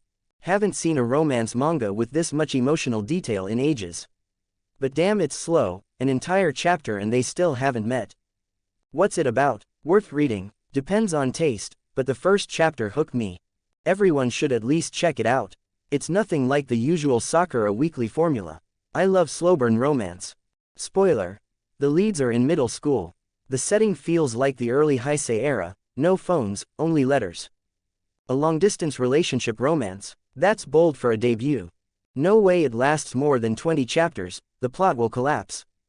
We'll see. Personally, 5 centimeters per second was my favorite new chapter this week. Okay, you convinced me, I'll go read it. Even though it was only the first chapter, 5 centimeters per second didn't spark any massive hype yet. But during her break, Masaki checked the forum comments, and felt relieved. There were no negative comments at all. Readers praised the emotional pacing, subtle storytelling, and art, and most importantly, they had the patience to follow this quiet, slow-moving narrative. That alone was the best possible outcome. Inside the editorial department. Congratulations, Takeda, the early fan reactions to your new series are great. Several editors gathered around Takeda-jun, grinning. And you too, Masaki, the feedback for 5 centimeters per second is very solid. I wonder how the popularity poll will look this week. The first chapter rankings for new series are always fun to watch. Sakurero Weekly's fan voting system had moved entirely online. Readers just had to enter the serial number from the magazine to cast their votes. Much easier than the old postcard system. Previously, even a magazine selling 800,000 copies might get only a few hundred mailed-in votes per issue. Now the number had increased tenfold, sometimes dozens of times. Honestly, a chubby editor with glasses said with a laugh, 5 centimeters per second won't lose to Love Like Fireworks. The editor-in-chief and everyone at the serialization meeting were blown away. Wouldn't surprise me if it breaks into the top 5 of the popularity rankings in its debut. Masaki and Takeda both glanced toward the female editor, a faint displeasure flashing in their eyes. Although Masaki and Takeda were rivals within the Sakurero Weekly editorial team, their competition had always been straightforward and professional. Everyone did their job, no pettiness. But this particular female editor. Not only were her own results terrible, she also loved stirring up drama inside the team. To be blunt, her comments were pure troublemaking. 5 centimeters per second was a short series, and its opening was intentionally slow. It was already fortunate that fans reacted positively. Surpassing Yuto's brand new work, especially one backed by years of loyal readers, was simply unrealistic.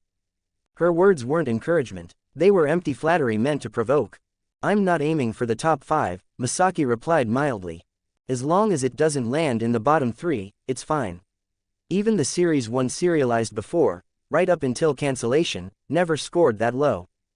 The slightly chubby female editor who had spoken earlier immediately shut her mouth.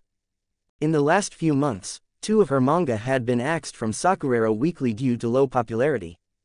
Everyone knew that a series only gets cancelled when it ranks dead last. Masaki's comment hit her like a slap, softly spoken, but unavoidable. After the woman went silent, Masaki and Takeda exchanged a glance. In that moment, they understood each other perfectly. There was no doubt, Yuto, with 6 years of serializations and a solid fanbase, would naturally have higher starting popularity for her new romance manga compared to a debut work like 5 centimeters per second. But the real question was, how long would that advantage last? With both series running side by side in the same magazine, comparisons were inevitable. And 5 centimeters per second would conclude in just 5 chapters. If during those 5 weeks, even once, Shiragene's 5 centimeters per second surpassed Yuto's Love Like Fireworks in the reader popularity rankings, then in the eyes of the entire editorial department, the winner would be unquestionable. It would be 5 centimeters per second. Fans, ranking order. After school, Rei stepped out of the school gate and headed straight toward the nearest bookstore. A prominent display inside showcased Sakurero Weekly. Since it was already afternoon and the school was nearby, only a few copies remained. Rei picked up one, ready to buy it and head home. After all, this was the first issue featuring his serialized manga 5 centimeters per second. Of course he wanted to buy a copy and check how his artwork looked in print. Rei, you're here too, a female voice called out behind him. Rei turned to see 2 classmates, Yui Nakamura and Hana Fujimoto.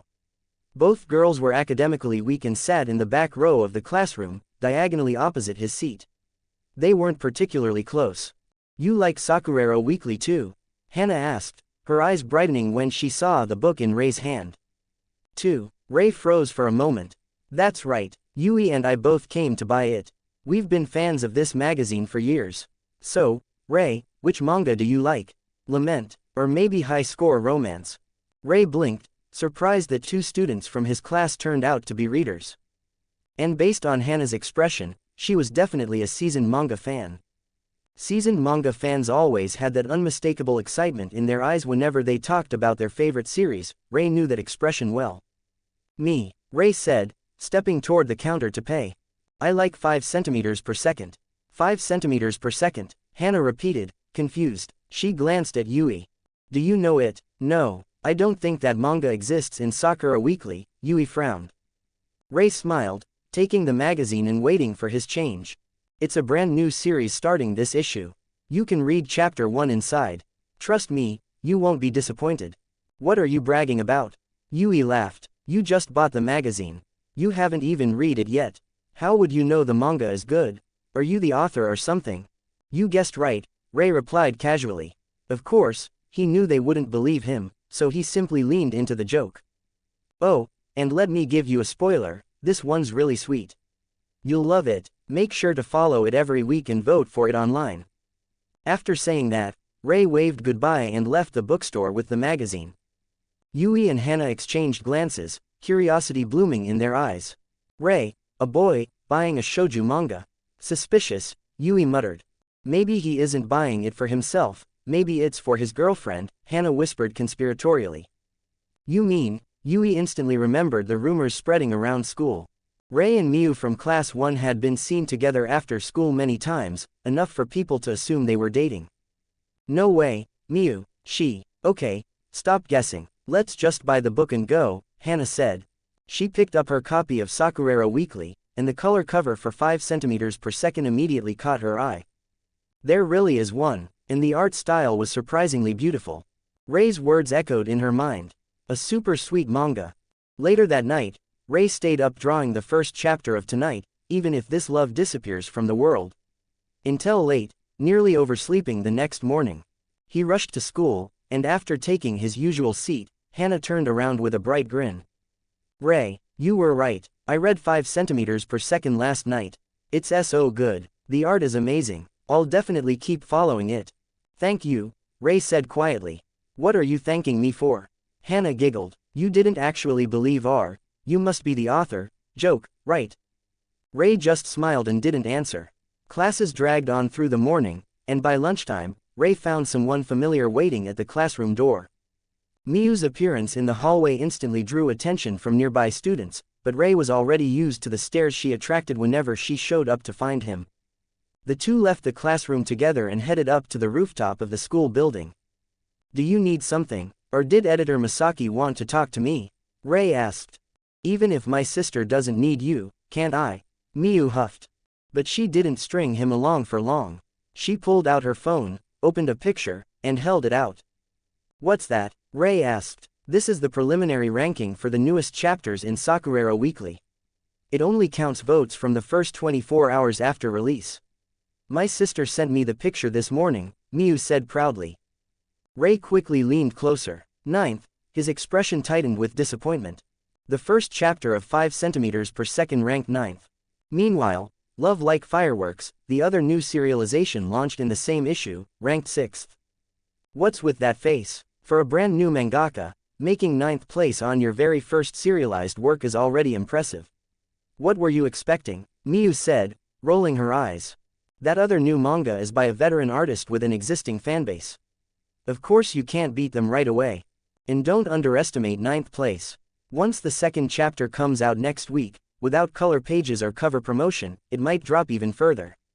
She gave a dramatic sigh before pointing at her phone again. More importantly, why are you staring at your ranking? Look at mine.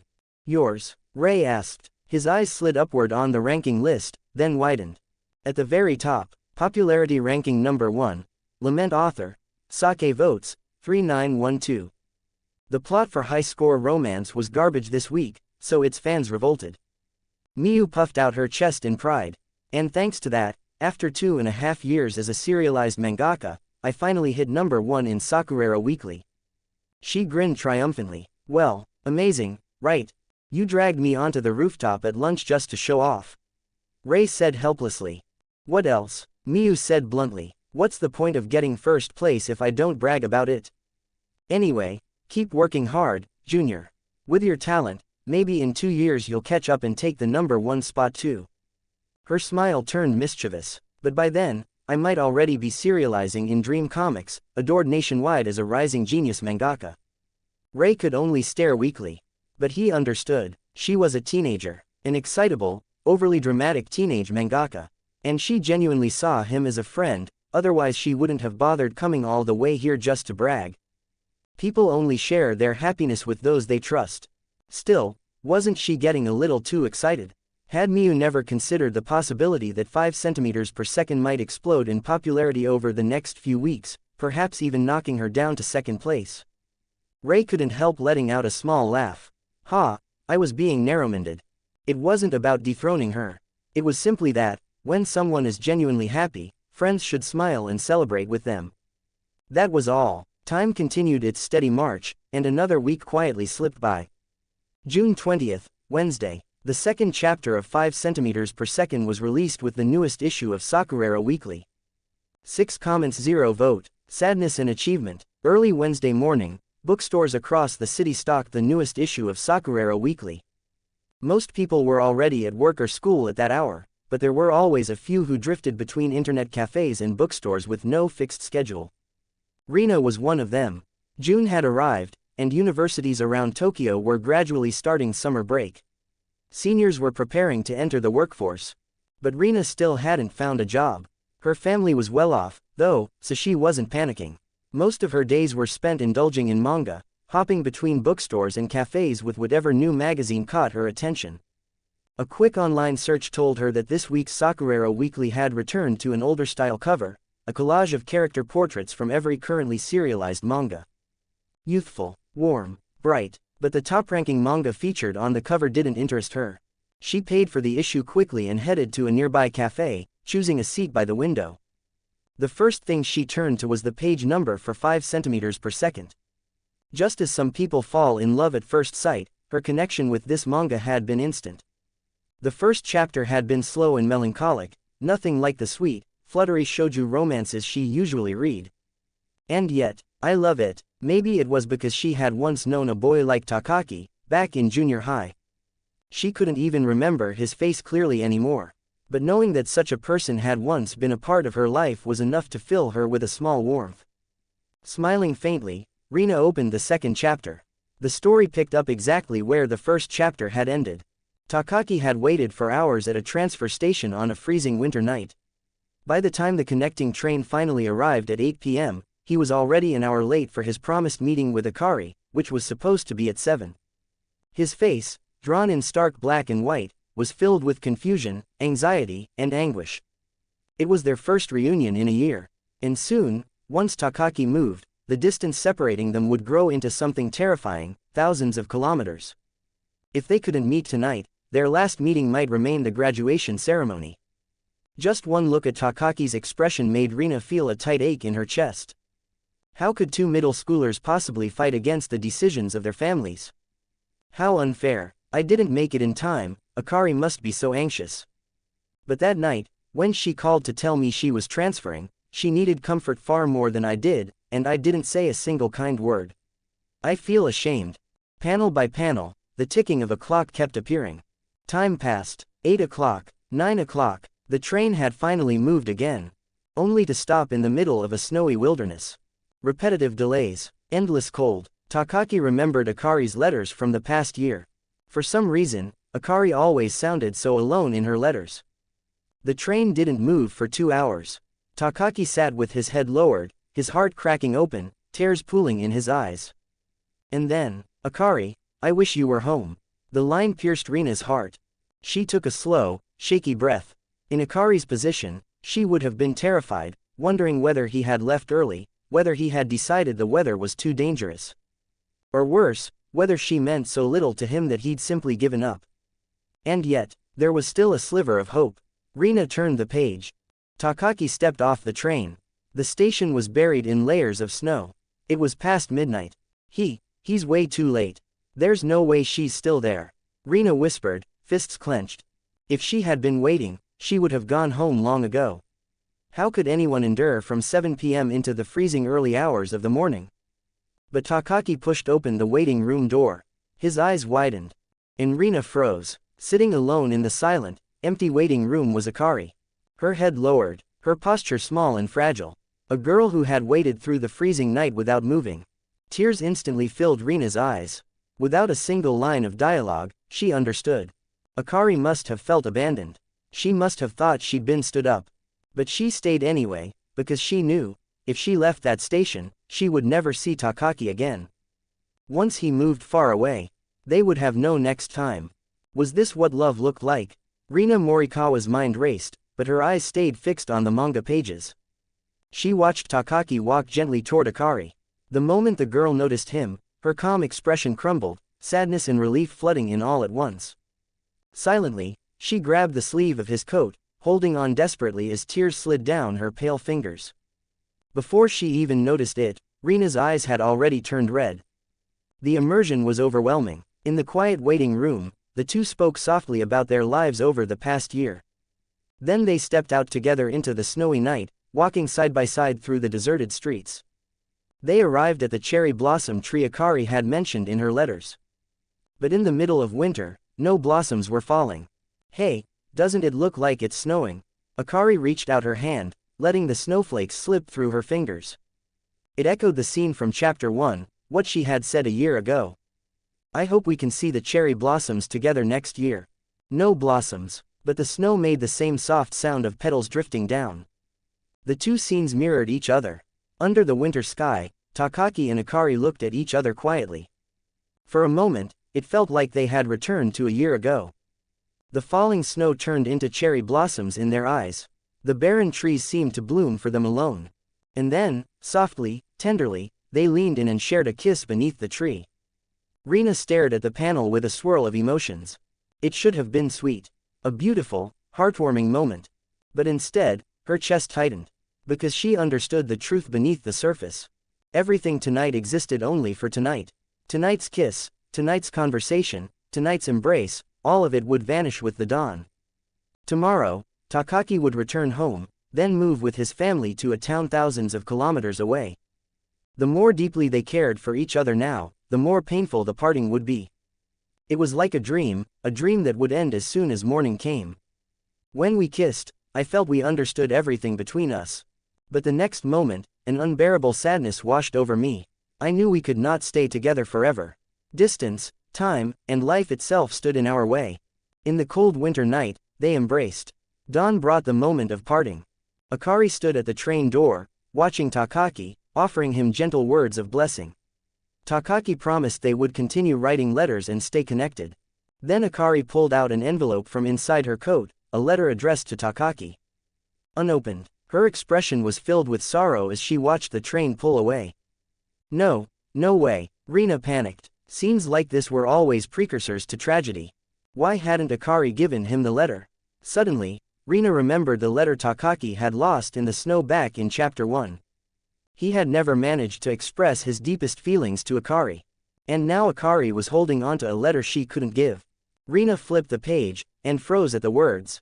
End of Chapter 2. One letter lost. One letter never sent. What kind of plot is this? Why make Takaki lose his letter? Why make Akari hold hers back? Was the author hinting that these two, because they couldn't express themselves, would end in quiet tragedy? Then she realized something. This was exactly how most relationships fall apart in real life. People know certain words must be said. They know silence will only widen the distance. But they still hesitate, still avoid, still stay silent. And then everything breaks. Rina took several deep breaths, forcing herself to calm down. She reread Chapter 2 from the beginning. She had only one thought. What will happen in Chapter 3? Where would Akari and Takaki go from here? Would they ever meet again? Could their long-distance bond survive? Question after question filled her mind. Meanwhile, across Japan, countless readers had already finished the new chapter. Chapters 1 and 2 formed the first complete arc of 5 centimeters per second, the Cherry Blossom chapter.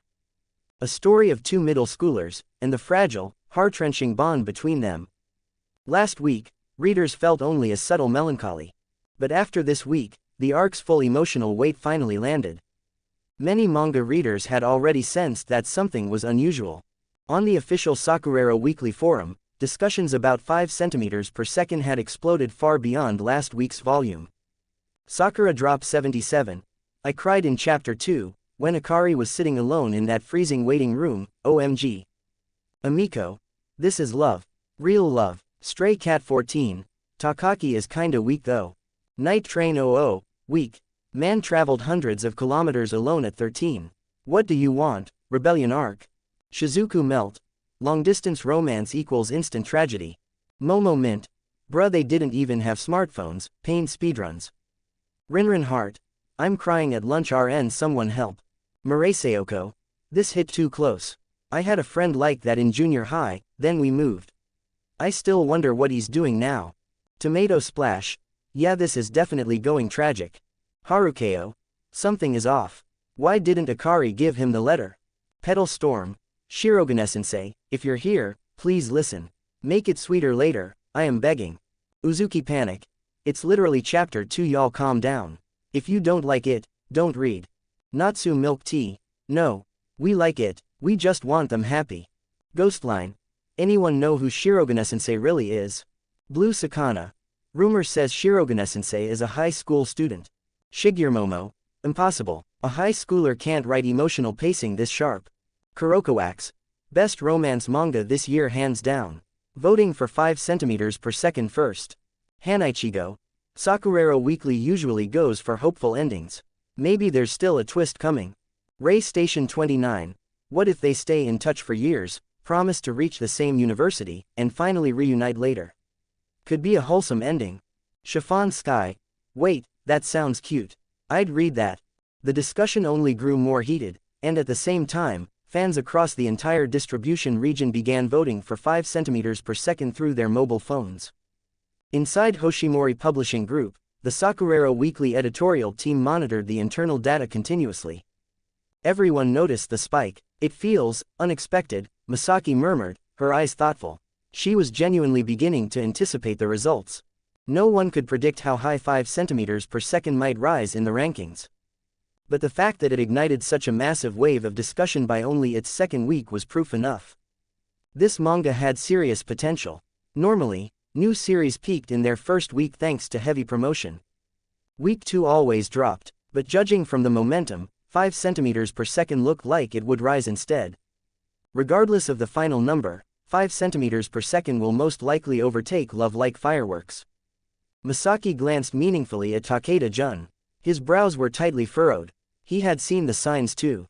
The oppressive, melancholic style he'd assumed readers would reject, was not being rejected at all. On the contrary, while the forum was filled with complaints and emotional outbursts, many readers still ended up voting for 5 centimeters per second. People really were contradictory like that. Takeda felt increasingly uneasy. He looked up from his computer and accidentally met Masaki's eyes. The faint, satisfied smile on her face made his heart tighten. No way could Yuto's Love Like Fireworks actually lose to a newcomer's manga. And not just any newcomer, a high schooler. First Sake, now this Shirogane. Sake becoming the #1 voted author in Sakurero Weekly while still in high school was already unbelievable. But now another high schooler. And this one felt even more frightening. Why were all the prodigy manga artists appearing under Masaki's wing? Jun wanted to curse out loud. Just give me one prodigy. Just one. Why does she get all of them? The next morning, after a sleepless night of frustration, Jun arrived at the office early and immediately received the latest fan voting data from the statistics department. And the numbers only made his stomach twist harder. Meanwhile, time continued moving as usual for Rei Kirishima. Attending classes, sketching during breaks, hurrying home after school, Rei had no idea how much emotional chaos Chapter 2 of 5 centimeters per second had stirred among romance-loving readers throughout Tokyo and the surrounding regions. Nor did he know that several manga reviewers across Japan had started paying close attention to his work. However, at lunchtime, Rei finally received an update from the ever-well-informed Miyu. And the news shocked him. The second chapter of 5 centimeters per second had risen from last week's rank of 9th to 6th place. Meanwhile, Love Like Fireworks, which had been 6th last week, dropped to 8th. To be continued. Thanks for watching.